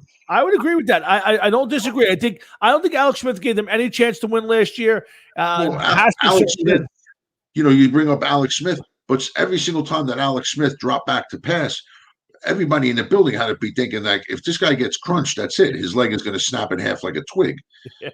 You know what I mean? Like, come on, 17 operations on that leg. You can't tell me that was sturdy. Come on. No, I listen. I agree, and he was very angry. He said that they didn't want him to come back. They were hoping that he would move on, but they couldn't cut him at that point. It was the feel good story of the year. Listen, I think it's an interesting division. I don't think the Cowboys are going to be any good. I really don't. I just don't. Please note that nobody's picked them up so far yet either. Correct. 100% correct. Jeff, who wants the liability of it? So, I mean, I understand that, but you know what, dude? He is a quarterback. There's always going to be somebody that's going to take that chance. As long as he can walk upright and speak his name coherently, somebody is going to sign him. Listen, the Giants signed Mike Lennon. I got you. You're right, 100%. The Giants have done okay. John Ross is a gamble. He hasn't lived up to the billing. I loved they had to re-sign Leonard Williams, and there was no choice in the matter. And he played well enough to get it. They lose Tomlinson. I didn't like it. I thought the Rudolph pick was a good pickup today. I really did. I was happy about Rudolph. I don't know what that means for Evan Ingram. If it keeps him, if it means they're more willing to trade him. I think the big thing for the Giants, Jeff, just to close up the NFC East and the Giants right now, is Kenny Golladay. I think the Giants would be huge to get a legit number one receiver right now, and then be able to go to number 11 in the draft and be able to take whatever you want. Not have to take a receiver. Otherwise, you're guaranteed you're taking a receiver if they don't sign one now. So yeah, I agree, but let me ask you something. What kind of money are they going to have to throw at this guy? Is he a number one receiver? Is he going to be looking for number one money? Yeah, he is looking for number one money. But the thing is, the market has shrunk because nobody signed him. Schuster. There's another guy. There's 3 or 4 guys that were kind of considered number ones. People are laying off because the money's going to be big. So what you're hoping for is that he gets good money, but not that outrageous money. And I don't think the Giants can go outrageous money anyway. And otherwise, listen, I'd be just as happy if they get one of the 3 big receivers, Chase, Waddle, or Devontae Smith. So I'm happy if we go into that, but it's still the unknown. So we'll see. I think they would be better off going with trying to get one of the younger guys from college instead of getting him. I'm not disagreeing. I'm not disagreeing. But if you get a Kenny Golladay or the like, and you're able to now at number 11 pick whatever you want, maybe grabbing a defensive lineman, maybe grabbing, if Patrick Surtain would have slipped to 11, we could use another corner. Let's get Matt on real quick. See if his phone's his computer's any better. You good? There he is. Good. Okay, so Matt, let's move on from the NFC East a little bit real quick. Couple more things I want to get to before we lose you again. Cardinals making a big push. Christian Kirk, AJ Green. They got Hopkins already. Fitzgerald, JJ Watt. Fitzgerald signed? Yeah, well, I don't know if he need to be signed, but that's all part of the team at this point. Last I heard, he didn't make his mind up yet. That was earlier today. So let me ask you this, Matt. Are the Cardinals sensing weakness in Seattle? We don't know what the 49ers are going to be. The Cardinals trying to make that move right this night now for the division, and is that going to do it? I think the Cardinals made a very smart move last night, and it's not anything that everyone's going to go, oh, wow. But I think it put them over the top a little bit, actually. Anytime you can get a smart, big, huge, proven Pro Bowl center like Rodney Hudson, I think that really is going to help him become – I think they don't want to curtail him. They don't want him to be a pocket quarterback because that's definitely not what he is, and he never will be. No. But I think it gives him more time to utilize his strengths and get the ball downfield.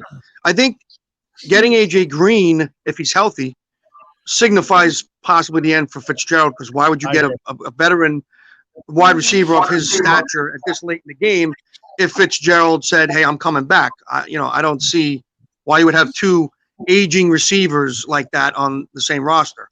That kind of do the same things as far as, big-bodied receivers and such. But defensively, getting J.J. Watt, I think, was an amazing grab for them. I really thought he was going to go to Green Bay because that's where he's from and that's where he played college football. I think that helps Chandler Jones become even a better player because last year he had, quite a bit of sacks, and getting J.J. Watt on the other side, who, by the way, played basically every single snap in every game for a shitty Houston Texans team last year. I think they have a lot of strength in that secondary. I think Patrick Peterson, God, I don't want to say he was a bad player because he wasn't. But really, was he that dynamic? I mean, he reminded me of Byron Jones, a guy who, everyone said, oh, God, this guy can do, this, that. And Byron Jones, first of all, was way overpaid by Miami. And I don't want to get too far out of the way, but Patrick Peterson, solid cornerback his whole career. I just don't remember, he took over the game or, all these interceptions. He was just a very good corner. But I like the Cardinals to win that division, hands down. And real quick again, I'll tell you why. Seattle's definitely taken 2 notches down. I'm sorry, they have. Yeah. 49ers, I don't like their quarterback at all. I don't like him. Yeah. I think he's got a weak arm. I think the running game helps him. I think the O-line helps him. As I said earlier, you need guys around you to help you. They lost Bourne. They lost a couple, solid defensive players. Jaquaski Tart is a very good safety, and he's going to move on. So I think their head coach is a really good schemer as far as offense. But when he was with Atlanta and when he's with the 49ers, that was proven that he, for some reason, the team can't close the door and hold on to a victory when they needed to. Yeah. So I do think the Cards are the ones going to win that division if they all stay healthy. That's always a big factor, of course. How far can they go in the playoffs? Again, health has a lot to do with it, but I definitely think if they have a home game in Arizona with the fans coming back and the energy, I really think that they have a great shot of, going far. And then the Rams, I don't know what the hell the Rams have done. Yeah. I like Stafford. I like him. Yeah. But, and I do think Stafford can do more for the Rams than Goff did as far as his athletic ability and just arm strength. I don't think there's any more limitations with the passing game with the Rams. But, they got rid of some under-the-radar solid players. That safety, John Johnson, was really good. And, trading Michael Brockers? Like, what? I mean, they traded him for a 7th-round pick? That's just stupid. The guy's been a big, solid defensive tackle for them for a long time, and he's helped Aaron, their Aaron Donald, helped them tremendously. But, I think the Cards will take that division. All right. Matt, we'll get you. I'd love to get you back on right before the draft. We'll do a little top 10 draft analysis, kind of figure out where everybody's going. But listen, I really appreciate an hour tonight with us and talking NFL draft. Real quick, give me a big winner so far in the NFL and in free agency right now. Who's the big team? Who's the big winner? I don't think anybody blew anybody away. I think everybody just got a few solid players here and there. I think the people that entered free agency were just kind of so-so. I have to say that some of the moves that were done that were the least, I like the best. Like the Chiefs getting Kyle Long and getting the guard from the Patriots, solidified the middle of that offensive line. I think in the draft they're going to get a solid left tackle or right tackle. There's plenty of them in this draft. That they can grab at the bottom of the first round. So I like what the Chiefs did as a whole, like who really, swung for the fences. I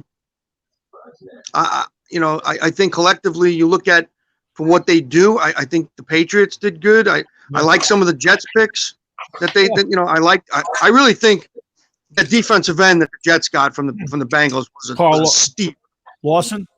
Steal, absolutely. He's going to be a fantastic player. Playing next to Quinnen Williams, dude, he's going to have 9 to 10 sacks, easy, guaranteed.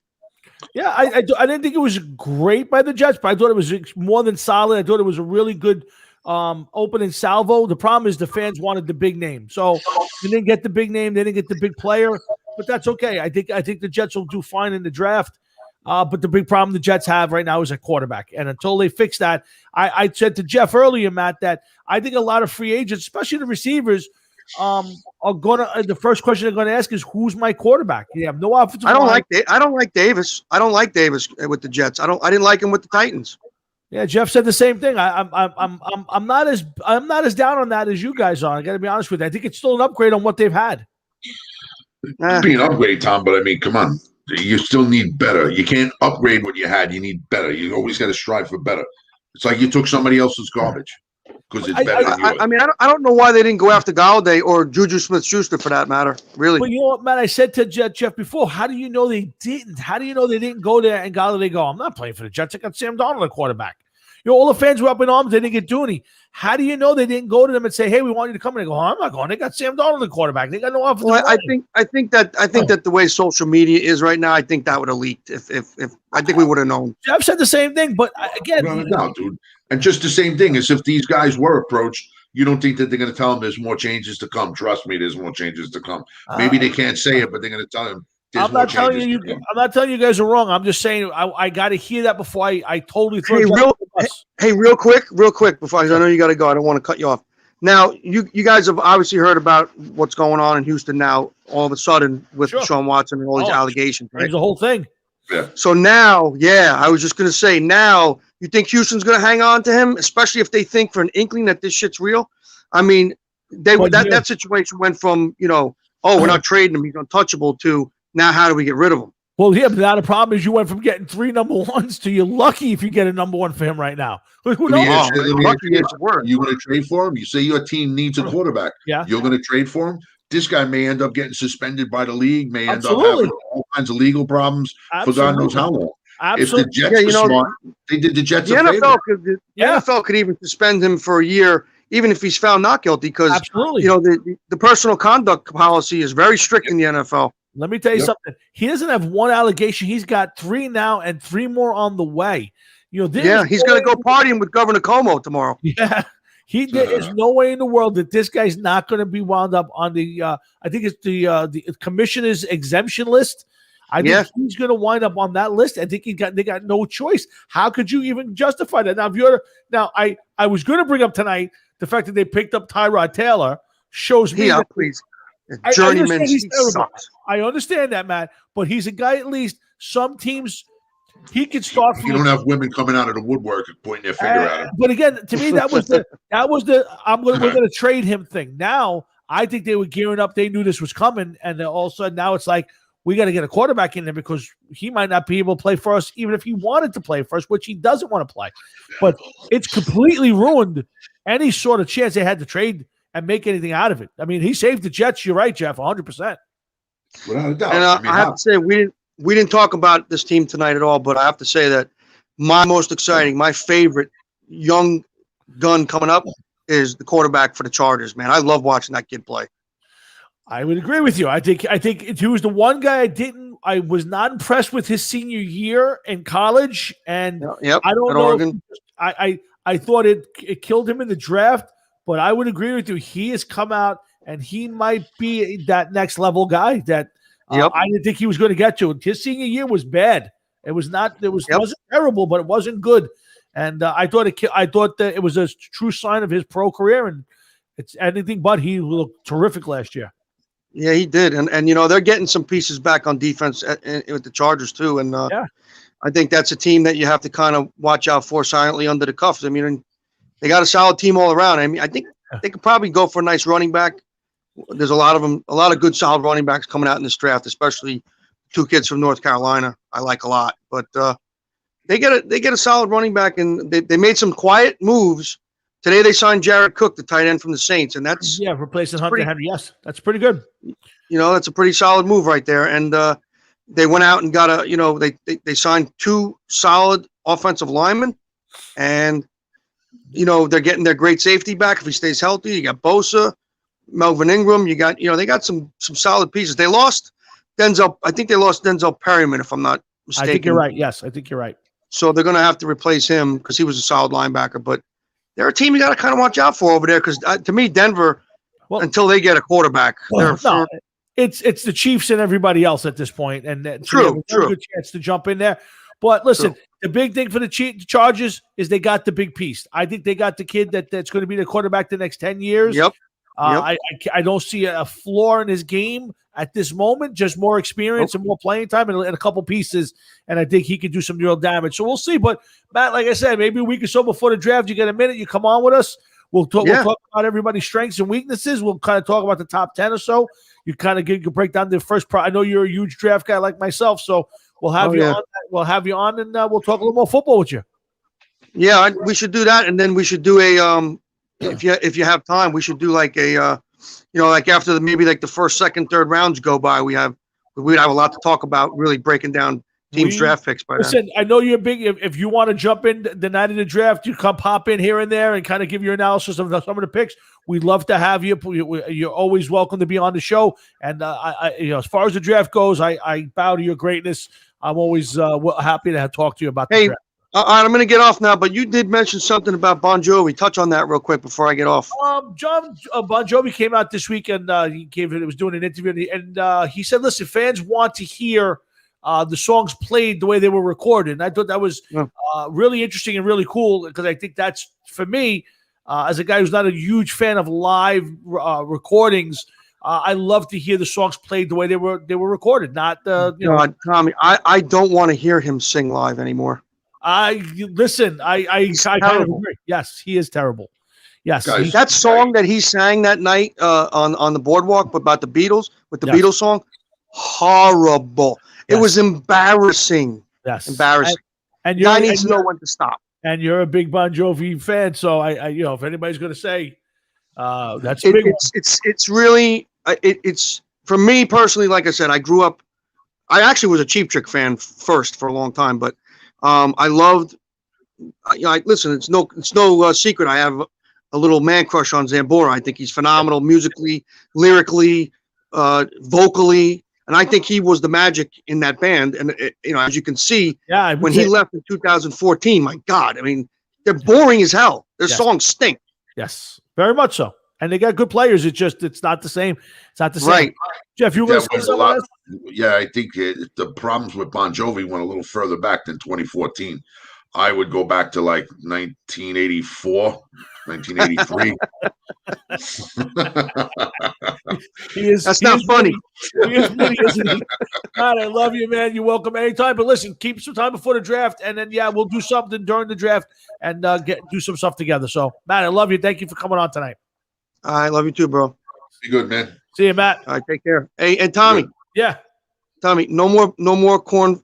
No more beer in the cornflakes. All right, we don't do that no more. No more. Good Remember that we woke up in the morning. What happened? Eddie drank all the milk. You were like, fuck it, just take the beer and put it in the cornflakes. We're good. We were young, Matt. We were young. You remember the size of that? You remember the size of that beer castle we had in the room? Oh my God! Thank God! 75,000 beer bottles. Holy shit! What a couple of great experiences Matt and I have had back in the day drinking, but for another show and another lifetime, my friend. Matt, I love you. Thanks for coming on, pal. Later. Bye. You go, man. See you, buddy. So, Jeff, you know what? I want to do a little more on the Deshaun Watson thing because, here's a guy who is arrogantly pushing himself out. Huh? We need to do a lot on the Deshaun Watson. Go ahead. Give me your thoughts. Break it down for me. What do you think of it? I question it. I question some of it. What do you question? I question the validity of, is that the word I'm looking for? Validity. Yes. Of the situation, to be honest with you. Okay. Isn't it awfully strange how, the Houston Texans are just like, we're not trading them. And they just sat on it. Yeah. And now all of a sudden, out of nowhere, here comes the first wave of free agency. And also here comes the second wave coming in, and it's all of these sexual allegations against them. I wouldn't be surprised if maybe, like a little money, these things go away, or maybe these were kind of made up to just persuade teams to not go towards him. Because what else were they going to do to keep him? Because they said all along, like, we're not entertaining trades. We're not even listening to them. How could you not even want to listen to what teams have to say?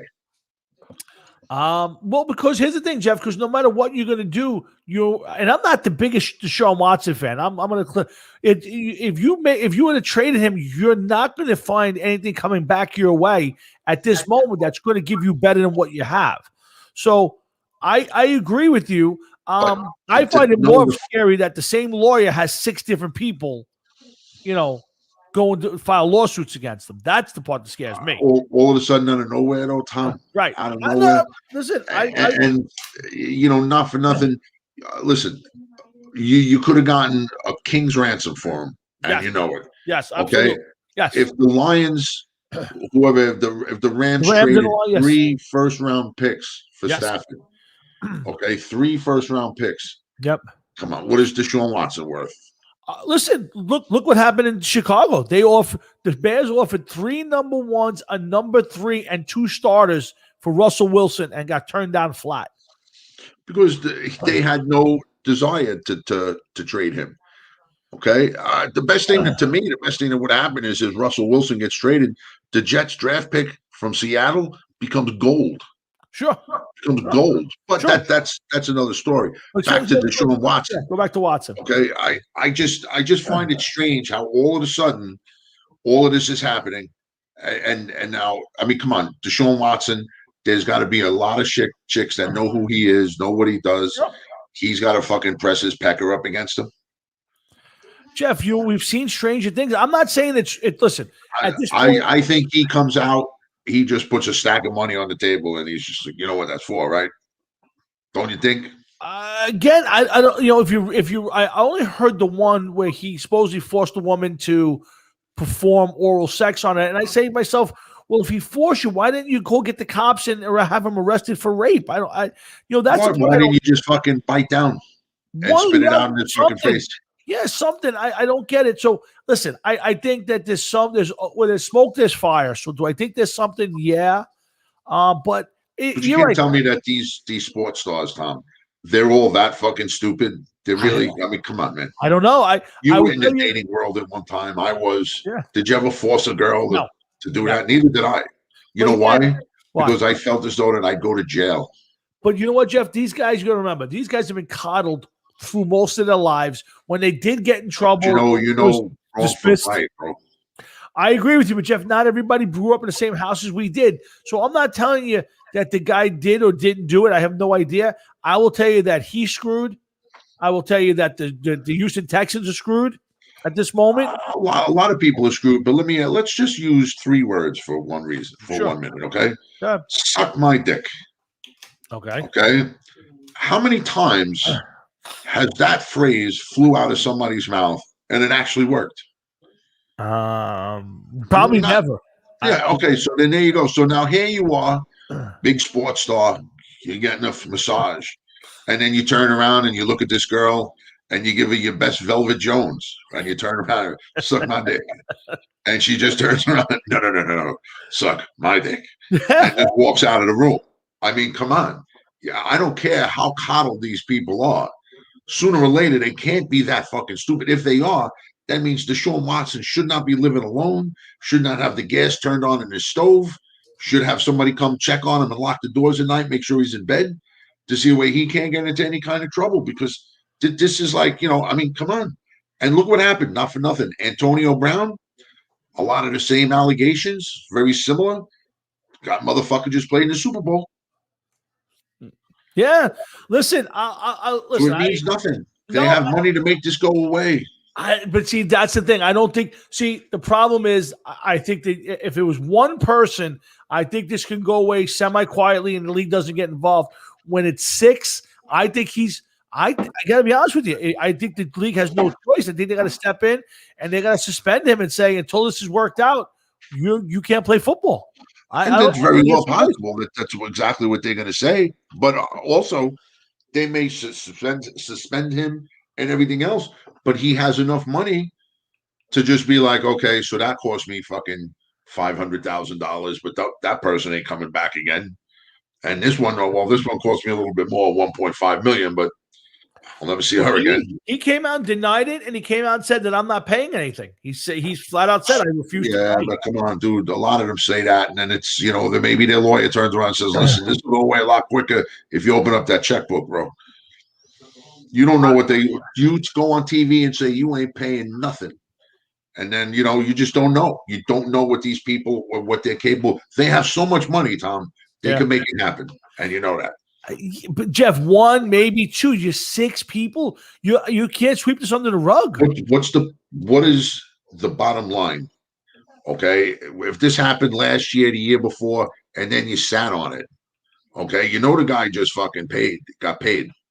Okay, so now what is the point of saying now you want the guy to go to jail after he did this over a year ago or about a year ago? Now you want him to go to jail? You let him walk free after he did this. Mm-hmm. Okay, so to me, I just think that there's a little bit more to it. That's all.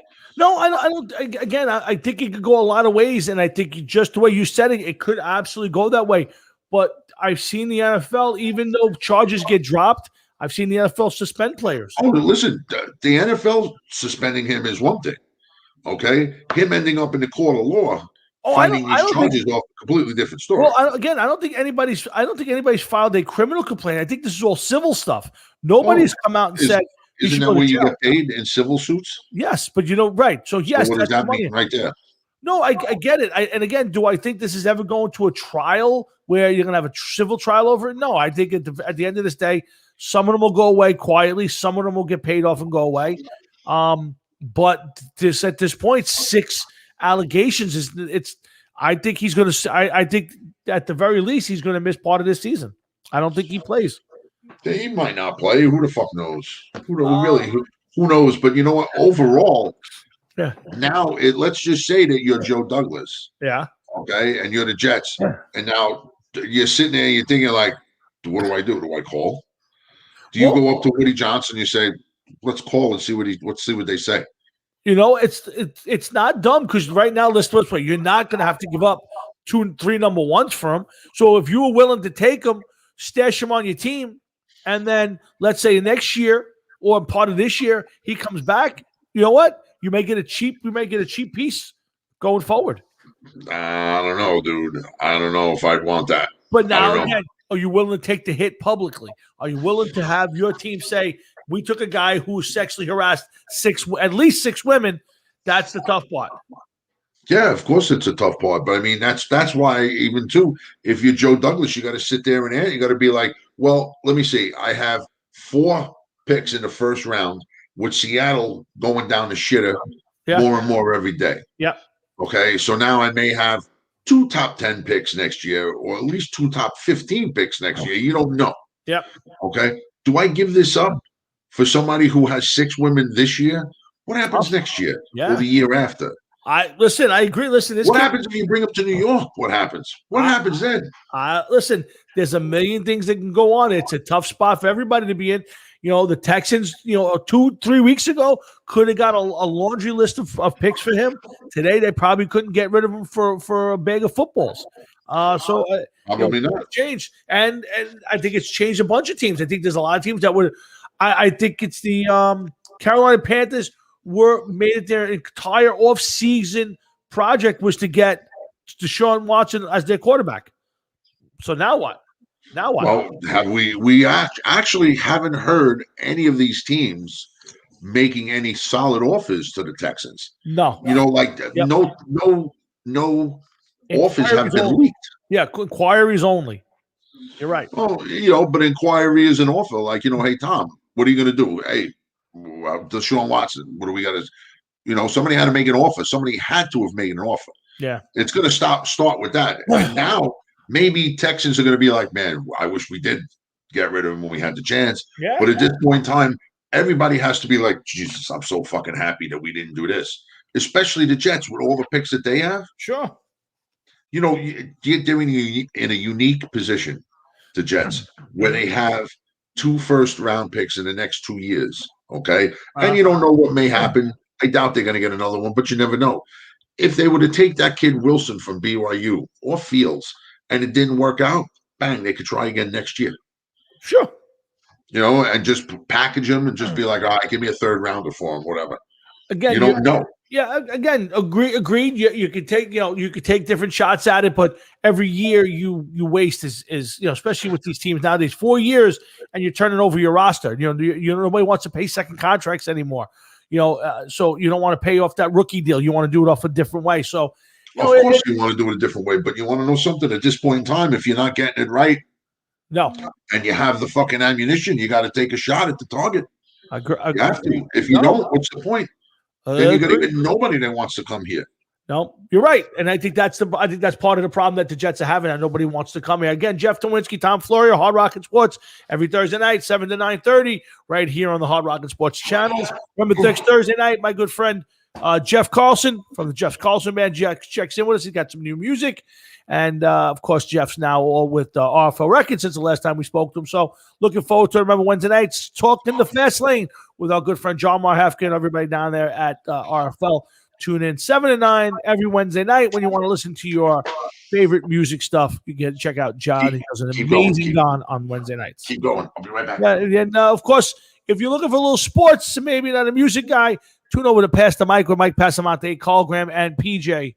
Or JP. Sorry, JP. They're doing a great job. I was on the show last night. They do an amazing job over there. Guys, let's talk a little Yankees real fast.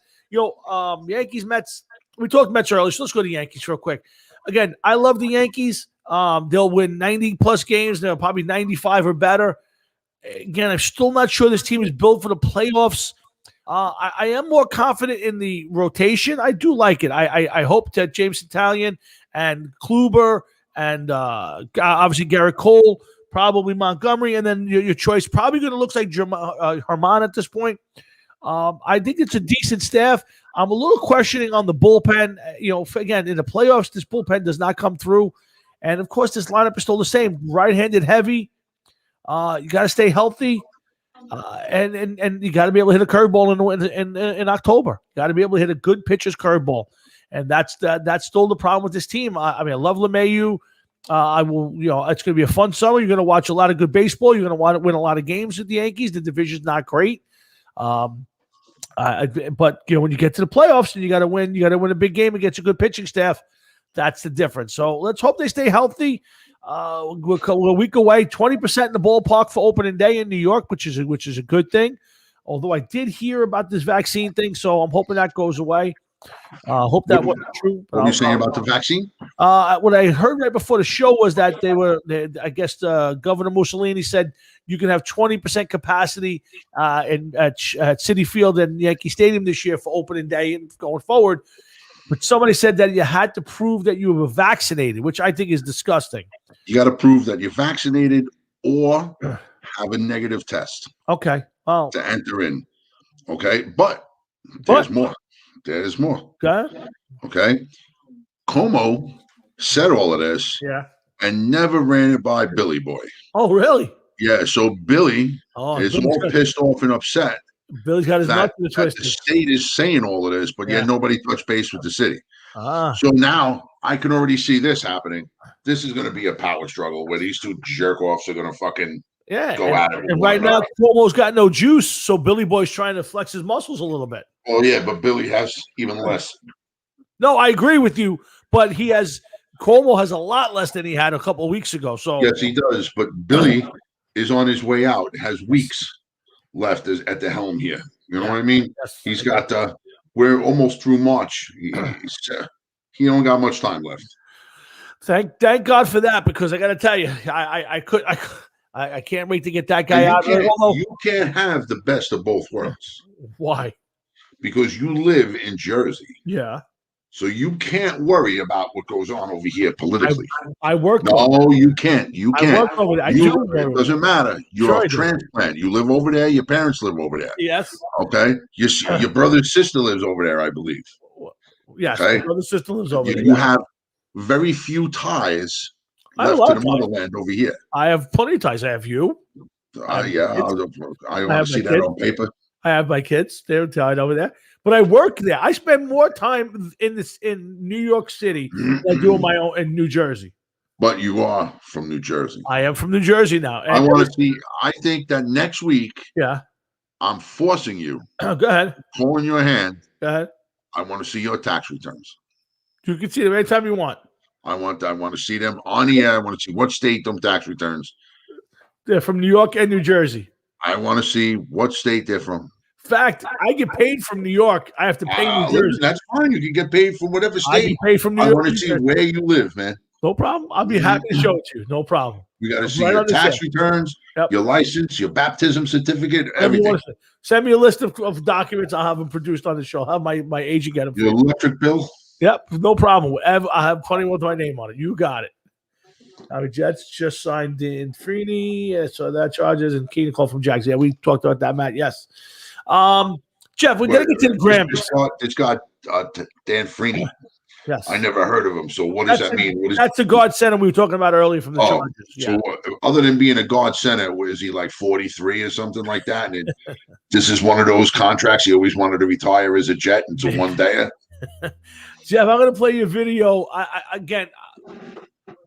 want to get to the Grammys before we lose the show. So I got to get the Grammys in because please. Okay, so let's end with the Grammys. Before I play let's play the video. I think the video is first. So Eddie Van Halen passes away last year, Jeff, and not only did they not mention him in the roll call of people who passed away. No, they didn't. Yeah, he wasn't mentioned. The Grammys did a 22-second, I believe, fade out to commercial tribute to Eddie Van Halen. Did you see it? No, I did not watch the Grammys. Neither do I. And I want to preface it. I'm going to come back and tell you a little quick thing about the Grammys for me, and then we can talk about this. But let me play what they did do for him. So let me play that for you. Okay. Hold on a second. Sorry, that's the wrong thing. Looking for my share video file. Why am I not seeing my video? Oh, wrong place. That's why. Okay, I got to be over here. Brand, and there it comes.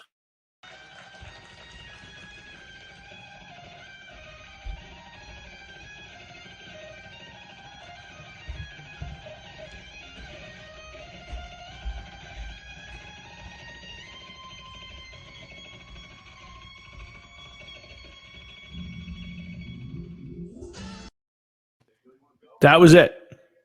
I didn't even hear it, by the way. Yeah, it's very low. It's the YouTube feed was very low on it. It was basically Eddie playing Eruption for about 22 seconds.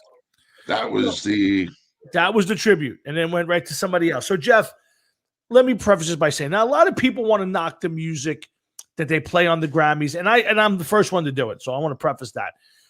I don't want it to be that my music's better than everybody else's. I like my music better. I understand that the Grammys are going to go with what's popular, which is not the stuff that you and I grew up with, not the stuff that you and I listen to. And I don't have to like the Grammys music because I just don't like that form of music. And so the problem I have with the Grammys is when you have an artist of Eddie Van Halen's stature, being iconic, the fact that you didn't do something. Now, it wasn't like he died a week before or 2 weeks before. This is 5 months ago. Eddie Van Halen passed away. And you don't put together some sort of tribute. Now, I would have tried to get maybe the remaining members of Van Halen to come on with some sort of guitarist and play some Eddie Van Halen tunes. You could have got a cover band, a bunch of pros to come in and do something. You could have just had a bunch of people come up and talk about him. But to do a 22-second tribute to arguably the greatest guitarist of our generation, a guy who's changed music forever, and that's the best you could come up with. But yet I had to go through 4 minutes of video on WAP. Jeff, I got a big issue with this. Well, listen, one, I'm glad that they didn't have another band come on and try to attempt to play the Eddie Van Halen stuff, because I don't think that there's anybody really out there today worthy to play the Van Halen stuff. That's one thing. Okay. Second, while I agree with you 155%, the one thing that I disagree with you about is the music that's picked to play on the Grammys. But I'll get back to that in a second. As far as Eddie Van Halen, they could have made any kind of montage. Sure. Video montage, picture, interviews, whatever they wanted to do, that would have been more acceptable than that. Absolutely. I've seen them do it for other people. Oh, yeah. I could only hope that one day they realize the mistake. And I mean, anything short of an hour-long special of this man's life and how he came to be and everything else. I mean, come on. They've done it for other people. Is it because it's hard rock? Is it because it's metal? Yes. Is that the reason what it is? Yeah. I mean, come on. The guy is launched 1,000 bands. Yeah. He started a playing style that, should be honored, should be recognized. Okay. As far as the music that's played on the Grammys itself, okay, you want to recognize different, you want to have a category with hip hop or whatever. Okay, that's fine. I can understand that if that's what you want to do. But I watched the Cardi B. I don't even know who this other fucking chick was, but the Cardi B special portion of it, whatever you want to say. Yeah. I was like, you got to be fucking kidding me. Okay. I had heard for the longest time WAP. Yeah. But I was like, I finally have to listen to it and read the words and see exactly what it is. And I was like, believe me, that nothing phases me, really. Yeah. Okay. And I couldn't believe that actually somebody paid somebody to write this song. Are you fucking kidding me? Somebody actually paid this woman to write this song. Yep. And then perform this song. And people are actually paying to hear this woman to do this, where she glorifies using what she has to get through life. Yes, but don't exploit that on a woman, but a woman can exploit herself. Well, it's not exploiting if it belongs to you, I guess. You know what I mean? I understand what you're saying, but I guess that's the mindset. Well, you're not really exploiting it if it's yours. I guess. You know what I mean? Yeah, I guess, Jeff. I don't know, but you can't tell me that you're offended by Pepe Le Pew or you're offended by people like the Doctor or I'm trying to think there was something else. Mr. Potato Head, stuff like that's offending you, and then I could tune into the Grammys and see two women basically scissoring themselves. Well, essentially, I mean that's what it is. Singing about scissoring. Yes. Yeah. So I mean, again, here's the thing: I'm not offended by it. I don't want to watch it. I tune the channel over and I go watch something else. So it doesn't offend me. I don't watch it because I think it sucks, and so I won't watch it. But if I'm the Grammys, why wouldn't you put enough stuff in there to include everybody, especially when you have the opportunity? If you want to tell me there's no great music out there, you're the first one to say, "Hey, Tom, there's no great music out there." I'll say, okay, you know what? You don't want to put one of the new bands or one of the old bands with new music on the Grammys because it ain't good enough. Okay, I'll live with it. But Eddie Van Halen passes away, and you can't devote 10 minutes. You can't devote one segment to Eddie and say, let's draw in the rock and roll crowd. You don't think that a lot of people like us would have tuned in had they promoted, hey, the Grammys this year, big tribute to Eddie Van Halen. You don't think millions of hard rock fans would be popping in to see that, Jeff? Maybe they would have. I'm very sure that it would have happened. But you want to know something? What is the point? Everybody knows that the Grammy sucks. Yes. They probably would have half-assed it in the first place. I'm not disagreeing because the Grammys have nobody in there. No, I guarantee there's not one person who works on the Grammys, producers, consultants, who has any sort of background in hard rock music or rock and roll music. Whether they do or they don't, not important. Okay. The one thing I will say that I now just going by what you showed me over here. Okay, where they had his guitar on stage by itself. Okay, maybe what you do is you just put that guitar on the stage. You keep a black stage, a single light shining down on it. You play Eruption. As the song fades out, the light goes dim, dim, dim. Yeah. Stay silent for a minute. You go to commercial. You know what I mean? Yeah, I guess it would have been more acceptable than that. A piece that, I mean, come on, everybody and their mother is going to know Eruption. Okay, that's a little bit more than a minute long, less than 2 minutes long, I believe. Okay, yeah, you can't give him that much and give him that because honestly, who are you going to? What band out there today are you going to get to even play? You know what I mean? No, I get it. I mean, listen, you can't tell me that if you went 6 months ago to Sammy Hagar or David Lee Roth and said, we want to do a tribute to Eddie, we want you to come on and sing with a backup band or bring your band in, you can't tell me that one of them wouldn't have said, hey, I'll do it. Anything to give a tribute to Eddie Van Halen. I'm just saying that somebody could have did that. They asked, now here's the thing they did ask. They asked his son to come on and play Eruption. And I said, that's not a tribute to Eddie Van Halen. I listen, his son's a tremendous musician, and I've seen him play it. He plays it amazing. But that's not what I want. I want to I want to hear the music or just put up Eddie. Give one of his best concerts. How about this? You keep saying it, and you said it on more than one occasion. And one thing, real quick, off subject. Louis Pica, I wish I could tell De Blasio to go fuck himself. That's what I wish. And open Yankee Stadium for everybody. Never mind just a few fans. We should all be able to go back there at this point in time. Yeah, I agree. We'll get to that in a minute, without a doubt.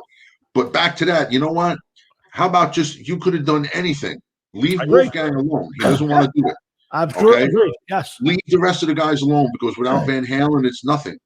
How about a hologram of Eddie Van Halen playing fucking Eruption? Yeah, I agree. Listen, you could have just put one of his iconic Eruptions, him on the big screen with the guitar on there, and let it go all the way through, like you said, and it would have been something. But you can't tell me that you couldn't do a 3-minute Eddie Van Halen live, amazing guitar player, started in 1975 with Van Halen.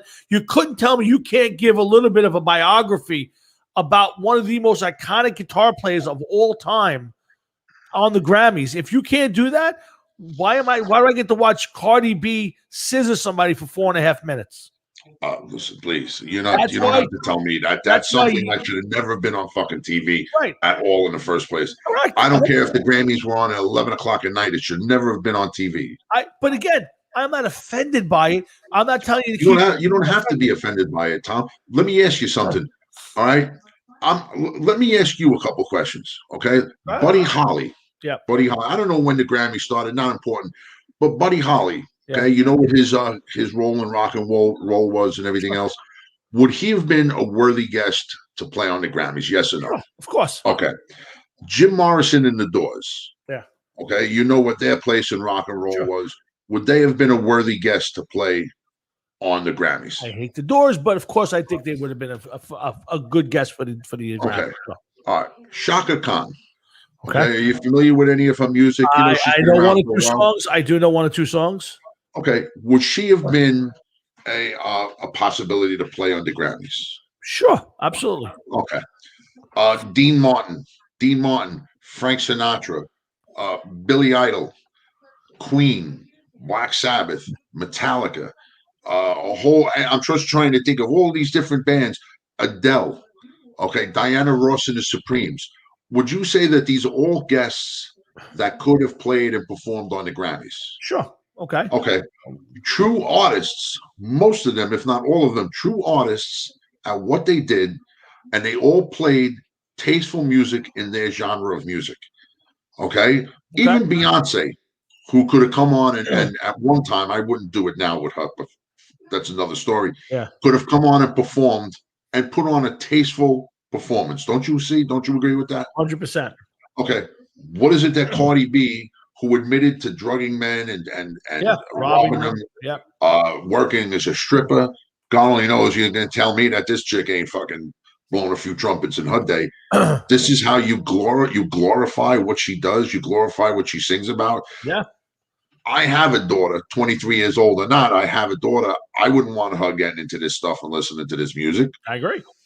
Okay. So what is the point? Where is the artistic benefit to having Cardi B go up on stage? What is the artistic benefit of it? Not for me, but again, I don't. It's like anything else. If we do this show, if somebody wants to listen, they listen. If they don't, you have the ability to move on. You know, cancel culture is now trying to teach us what we can and what we cannot listen to, what's offensive and what's not offensive. I'm not offended by Cardi B. I think it sucks. I think it's terrible, so I won't watch it. My biggest thing is first of all, how is that okay on a Sunday night at 8:00 to have that on TV? And they're fighting to take everything else out, yet they put that on. And how do you put that on for 4.5 minutes, yet give Eddie Van Halen, a true icon in the industry of music, a game changer, gets 22 seconds? Well, it's like I just said. Where is you could find the artistic justification to give Eddie Van Halen the time? Easily. What ships did Cardi B launch? Yeah. Exactly. Yeah, no. Okay, but how many people have listed Eddie Van Halen as an artist that got them into playing and got them into music? How many people that play nowadays in bands that would not be able to play half the solos and stuff that Eddie Van Halen has done just because of the man's ability? It's just like, forget it. I can't do it.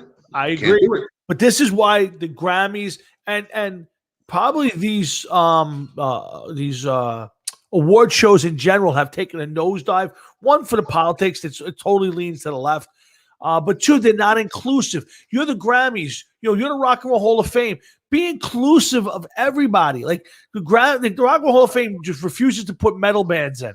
Now I know Iron Maiden's got a half a chance this year, but you're the Grammys. Again, if there's no great music out there for you for new stuff, celebrate the old.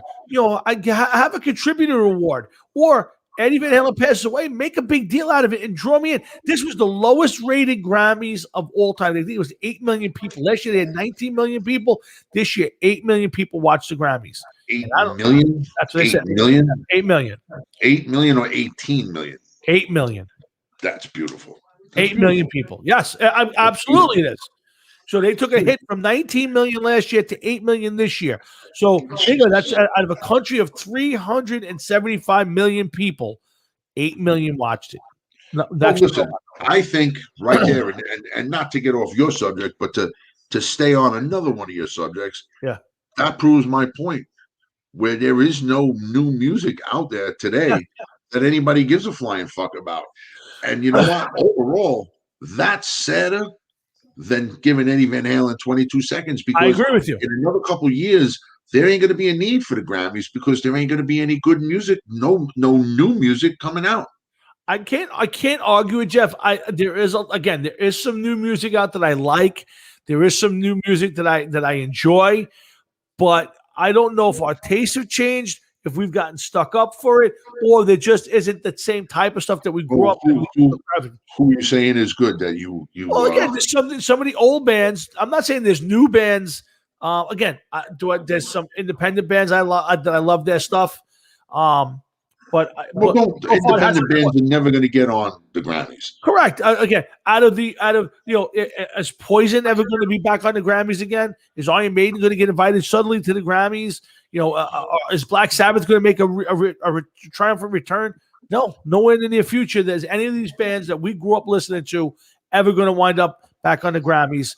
But you said about bands that you like now. Who give me for instance of a new band that you could see going on to the Grammys? Oh, none. No, absolutely none. No, there's not. I'm talking about there's independent bands like some of the stuff that I'm listening to for RFL Records. They got some really cool bands that play some really nice stuff. I like this Corners of Sanctuary. They have great music. I like their music.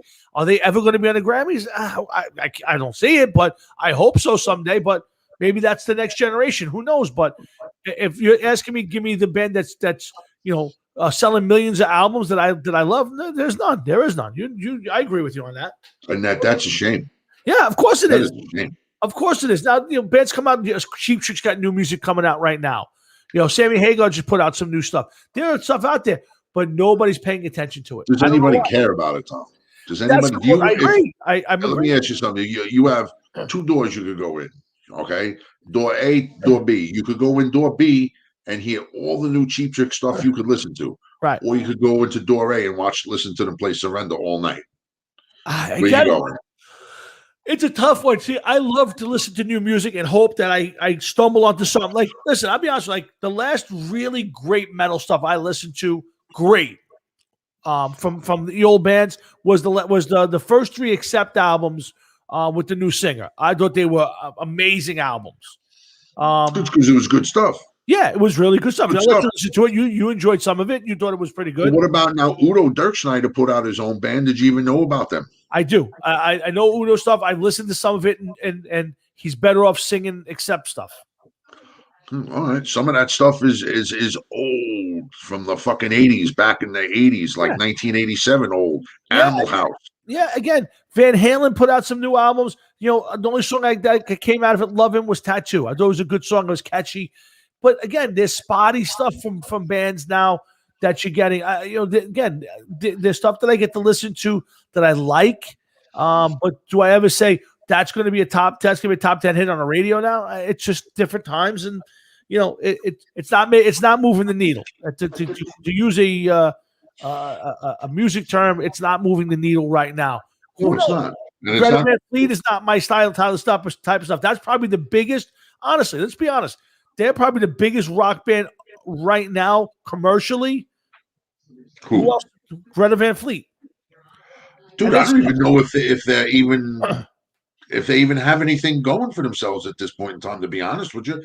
I don't even see people sticking up for them on fucking Facebook anymore. I'm just saying this, but I could see them being on the Grammys. Maybe the Foo Fighters were pretty popular on the Grammys for a little while. Maybe he can get stuff back on it. Exactly. He's taking a step to the commercial end of it just to keep alive. But let's be honest, short of that, what band in the hard rock metal genre is showing up on the Grammys or any of these award shows? It's not happening. Not many. You can't even get them. We can't even get them into the Rock and Roll Hall of Fame. We get stuck with all the rap bands and all that stuff going on there. All these 1940s people you never heard of. So. Listen, I understand it. All I'm saying is if I'm the Grammys and I have an opportunity, something big and iconic shows up, I'm going to promote the shit out of it. Even if it's, like you said, a 2.5 minute version of Eruption with Eddie on the screen or a hologram would be awesome. And then and Eddie's guitar and the thing, and then you fade out. You would have got so many people just to tune in for that. I would have tuned in flip back and forth till I saw Eddie Van Halen on the thing. So I think that if they had taken that guitar, put it in the middle of the stage, shine a spotlight down on it, and played Eruption or played some of his better stuff, right, and then end it with maybe Alex Van Halen on a drum set, play the opening to Eruption, and then just focus on the guitar for the remainder of the song, and then just fade to black. That's it. That would have been, to me, maybe the best way to go. Because what else are you going to do? What else are you going to do? Again, I would have to play this stuff? I would have dragged Dave Grohl, because he seems to be Mr. Metal, Mr. Hard Rock. Grab Dave Grohl, let him go up there and do a 5-minute segment on Eddie Van Halen, and let them play some clips and have him talking. Again, you would drag in a few million people for a few minutes at least, and you would get that. But to me, you've eliminated. Don't think that you would have gotten that many people on it, dude. I disagree with you. I think you would have got a ton of people. I would have. Listen, if they had promoted and said tribute to Eddie Van Halen on the Grammys, I would have tuned in to see what it was. I would absolutely. That's you. That's you. That's you. Saying this, I think there's a lot of people who would have done that. I think Tom, I think they lost. The Grammys lost a lot of people. No, they did. They lost me too. But Jeff, if tomorrow you were flesh and mind, they said tribute on the next Grammy to Black Sabbath, at the very least you'd say, I'm curious what it is. Would you watch the Grammys? No. Maybe you catch it on YouTube. I would have said, yeah, I'm curious to what it is. I would have waited the next day until I could have caught it on YouTube or something. Correct. But I definitely wouldn't have wasted my time and sat there and wait for it to come on. But at the very least, YouTube, they would get that big a splash on YouTube for it. So it's possible. Yeah. So to me, possible. It's just they wouldn't have gotten me live. The YouTube videos were a completely different thing, dude. I got you. I'm just saying this. Let's say there's 10 million of us out there who still love this music. You could have got 4 million people to tune in. I'm just saying. Tony Gunn's not sitting at the screen waiting for that to come on. All the Van Halen fans aren't sitting out there just waiting for that to come up. So he sent me some stuff the other morning. Oh yeah, he sent me at like 6:30 in the fucking morning. He's sending me Brian May. No, I'm sorry, Eddie Van Halen and Tony Iommi were jamming together. Oh, okay. And he was sending me stuff at 6:30 in the morning. So just texting me to my phone. I was like, oh, okay. Well, again, like I said, I'm not offended. I don't watch the Grammys because I don't like the music that they portray, and that's fine. I'm not offended by it. I turn the channel and I move on. I am offended that we don't get more people in Yankee Stadium or Shea Stadium, Citi Field. Your boy Joe Biden said, well, maybe if you're good, we'll give you like July 4th. You can have a small barbecue in your backyard. Hey, Van Gogh. We do what we want to do. We do it the way we want to do it. And I'm just sick of all of this mandates and maybes and Fauci changing his story.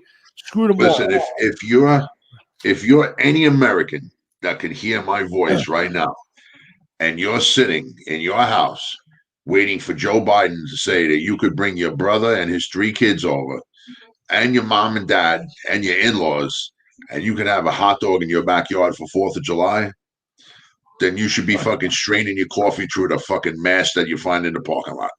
Okay? Because any retard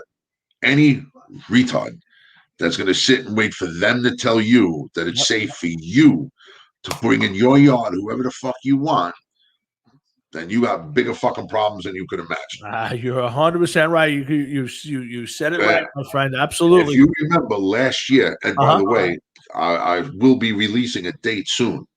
Okay, there will be another barbecue in my yard this year again. Oh, nice! Looking forward to it. Great time last year. Had a great time. Yes. Okay. Now there was 10 people, but there was, more importantly, there were 10 adults. Yes. Okay, who all knew and realized the risk that you would have by coming over. So what did they do when they came over? Everybody wasn't on top of one another. Oh.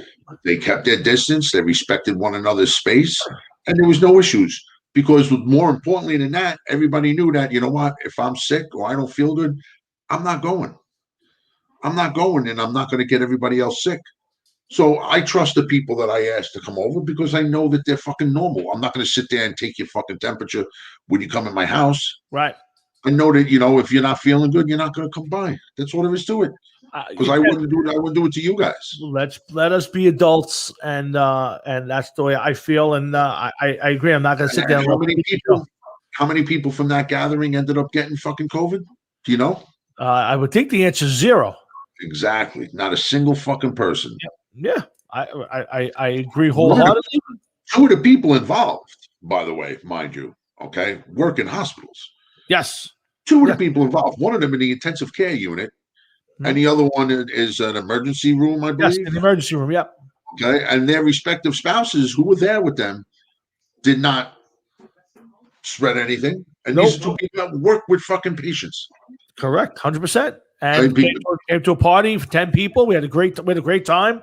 It was a blast, and I look forward to the next one. So, it's going to happen. I'm telling you right now, because this year is the 55th anniversary of me hitting the earth. Oh yeah, that's right. Oh, yeah, that's right. This year, if the present's not big enough, you don't come in. Well, don't worry. We'll make sure we had great presents. And hey, by the way, speaking of birthdays, isn't this weekend your dad's birthday? Yes. Is it a milestone one, or is it an in-betweener? I don't know. I don't know how. I want to wish my Uncle Frankie. He was 75 yesterday. Uncle Frank turned 75 on St. Patty's Day. So happy birthday to my uncle. I'll be seeing him over the weekend. In fact, we're having this nice little gathering at my mom's on Sunday, a little lasagna dinner. So I'm looking forward to seeing the uncle. After a certain age, I think it's hard to keep up with the ages of certain people in your life and your family, because a lot of different reasons. One, you don't ever want to think of your parents as closing in on 80. That's one thing. Because one, it means that they're getting older, and more importantly, it means that you're getting older. Yeah, you're kidding. Okay? Because then all of a sudden you're like, holy shit. If they're in there fucking near closing in on 80, that means 60 is fucking right over the hill over here. Oh, it certainly is, my friend. We're a lot closer to 60 than we are to 40 anymore. Unfortunately. 50's in the rearview mirror, but at least we're having some fun. And we'll continue to do that. With Good. I'm glad you said that. You better remember that. Why? What you just said. Why? We got to have some fun? Yeah. We do. We always have fun. Well, I'm telling you specifically. Me specifically? You specifically, after a text exchange today, to remember what you're saying. Well, you want to hear a quick funny story about that? No. Okay. All right. Okay, go ahead. Unless it's to say that you pulled the trigger. Well, let me tell you the story. Oh boy, let's hear. So this morning at very early, I get an email saying, "Hey, the guitar you back ordered is in, and you have 6 hours to pull the trigger." Oh. So I go on and I text you because I was almost looking for you to convince me to do it. I think that's what it was. So it says if you order today, you'll have it by Friday, meaning tomorrow. If I order it by a certain point today, I'd have it tomorrow. So I'm up in the air, and I had my computer at work, and I didn't have my power cord. So at about the half hour before the target time, my computer is dying. So I have to make the decision to either pull the trigger and buy the guitar, or I don't. So anyway, I text with you, and I decided I'm not going to do it. I said I'm not going to do it.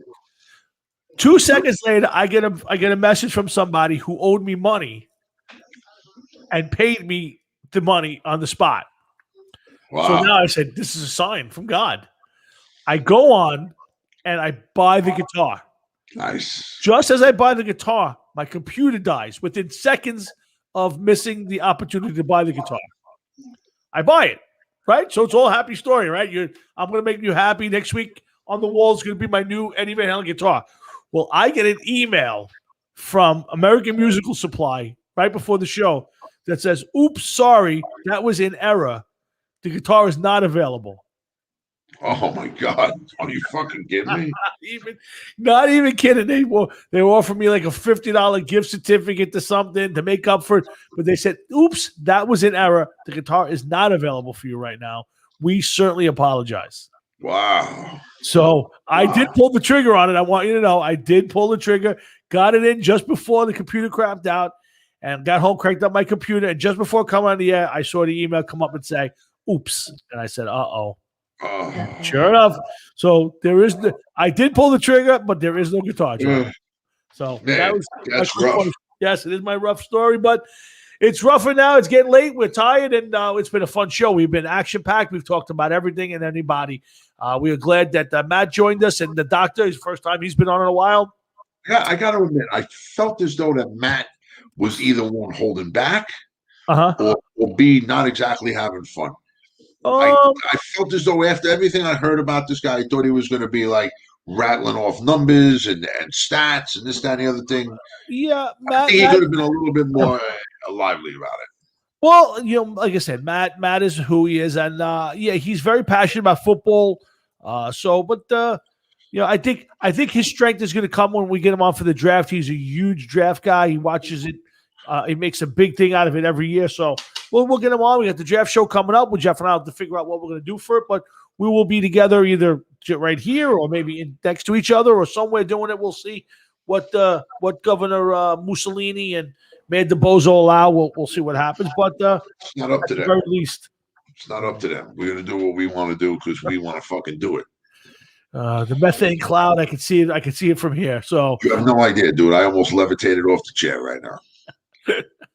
If you happen to see me like this, that looks like I'm having a stroke. That means I'm trying to powerhouse one out without making noise. Just for the record, first of all, I didn't bring up the movie segment because I know you didn't watch the movie like I told you to, right?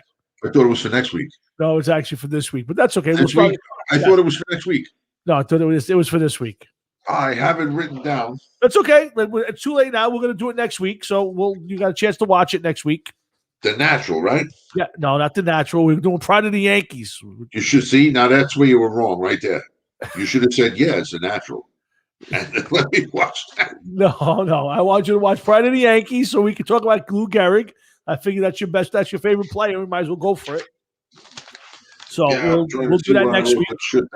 That's okay. I didn't get a chance to do all the stuff I want to do behind it, so we'll do it. We'll try to do it next week.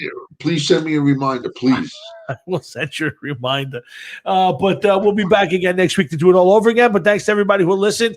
We got a little news this week. Jeff and I got we actually figured there's actually people who actually listen to us that we didn't realize listen to us, right, Jeff? Yeah, dude. I know we were in the studio, so I just caught the gist of that and everything else. What's actually going on? Like, what happened there? What's I don't know too much myself. All I can say is that a former singer of ours, her son, seems to be a fan of the Hard Rocket Sports Show. And he has his own show, and he was looking to maybe do a little something with us. We're not sure what, but Jimmy approached me with it. And speaking for the both of us, I said, yes, sounds cool. How does Jimmy know so much? I don't know. I can't. That's the part I don't know. I don't know if that was a run-in, somebody popped that, bumped into somebody, or if that was a phone call involved, or a Facebook thing. I have not heard anything since, so I don't know where it's going. But it was nice to know that there are people that we don't know, who actually like I know, like most of the people who pop up here we know, right? Yeah. But I told you we are averaging. If I average it out, it's probably somewhere in the 250, 260 range every week of listening. Just some weeks there are 50 people, some weeks we're getting 400 or 500. It varies. It's a lot. It's unbelievable. Yeah. So we get some people. I don't know how long they're staying, but they're in there. And but it's a lot of them that I see, we know. But it's nice to know that there are people listening that we don't know, that kind of fans. And I find that all the time. There's people I work with. Oh, my kids listen to your show. They love your show.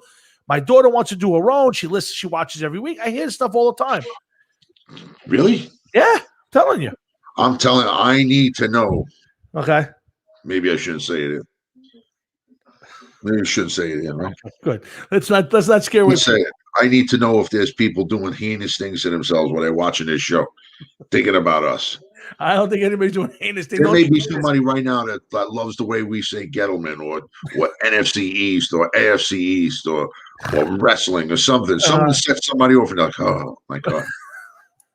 Well, let's hope we never find that person. Let's hope that person never comes up. But anyway, we hope you all come back next Thursday night when Jeff and I get together again on the March 25th show. Remember, Jeff Carlson from the Jeff Carlson Man pops up. Yeah.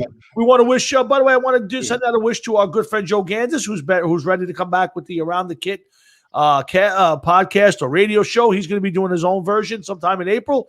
So make sure you tune over to Joey on the Around the Kit show. And for those who don't know Joey, you got to know Joey to really understand Joey. You won't hear from Joey for the longest time, and then all of a sudden you'll get a text message or something and you're just like, what? Yes. What is wrong with this person? Yes. And then all of a sudden he'll text something else, and you're like, well, it's Joey, so it's no big deal. Yeah. And thank God for that, man, because that is one person that has never changed. You can count on Joey. It's like Christmas comes every December 25th. Joey will never change either, and that's just total mayhem. Huh? It's total mayhem with him. Yes, it is, but that's what we love about him. But again, he's coming back with his great show Around the Kit, and this time on video. So make sure you check him out.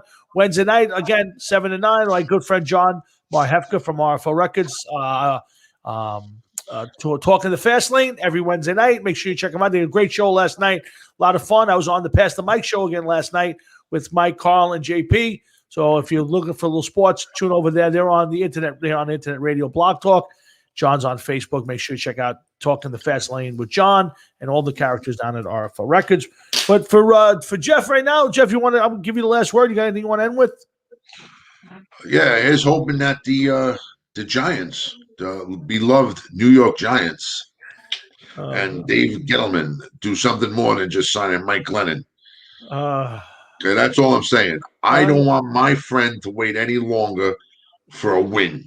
He loves people. He loves every second of anything he thinks is a Giant failure. Don't buy into any of his horse shit. Listen, I'm surprised. Matt must have been being on nice guy pills or something tonight. Okay, you're talking this guy Rudolph. Oh, right? Good pickup. Huh? Kyle Rudolph is a good pickup. Come on, please, Tom, please. Now they got two fucking tight ends that can't catch the motherfucking ball.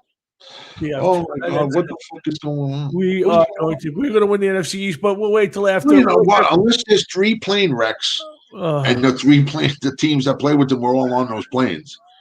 There's no way under the sun that the Giants are winning the NFC East this year. There's no way. We'll be discussing this for quite a while with the draft coming up. We'll really get into it. But football season's still here, folks. It never goes away here on the Hard Rock and Sports Show.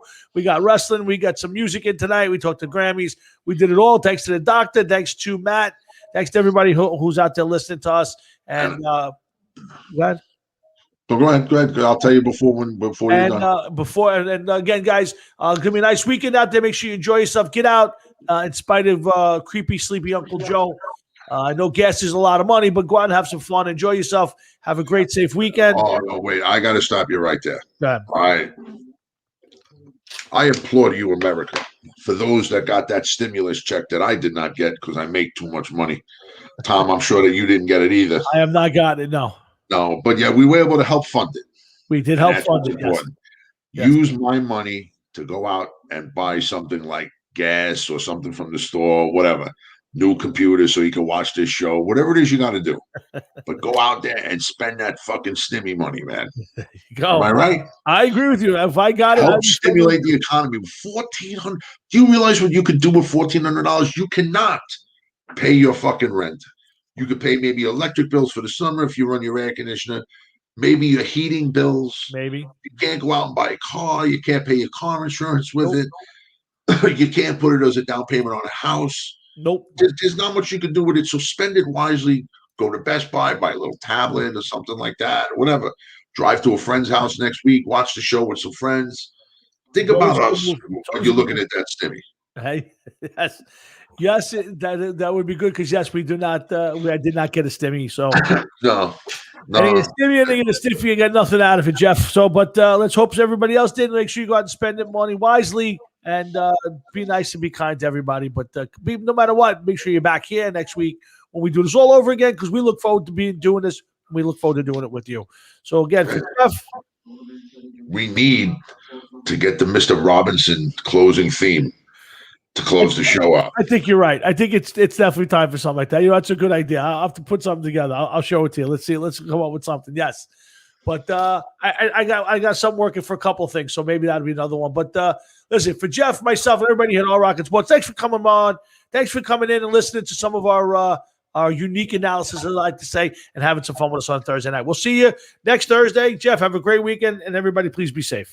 You too, Tom, and let's hope that the Giants make another couple killing over this weekend. I'm sure there's a punter out there somewhere they could rescue from free agency C. People just don't understand. I get texts from 6 o'clock in the morning on some days about this nonsense. So, but that's Listen, those are the days that I know that you're up at that time. listen. By the time you text me, I'm already sitting at my desk in Brooklyn. So I'm up. I'm up and way out the door. So even if I'm home, I'm up. There's times, we let the dog sleep with us now because she has no eyes, so we keep her with us and everything. And there's nights where she's blowing her fucking brains out. I'm surprised she even has an IQ left. That's what my fucking bedroom smells like. And the way that she sleeps, she's got that ass pointed right at me. So I'm awake sometimes in a cloud, 2:33 in the morning, and I'm like, you know what? I should text him and tell him this. Not about the dog, but for my latest mock draft or something of that nature. Yeah, but I don't.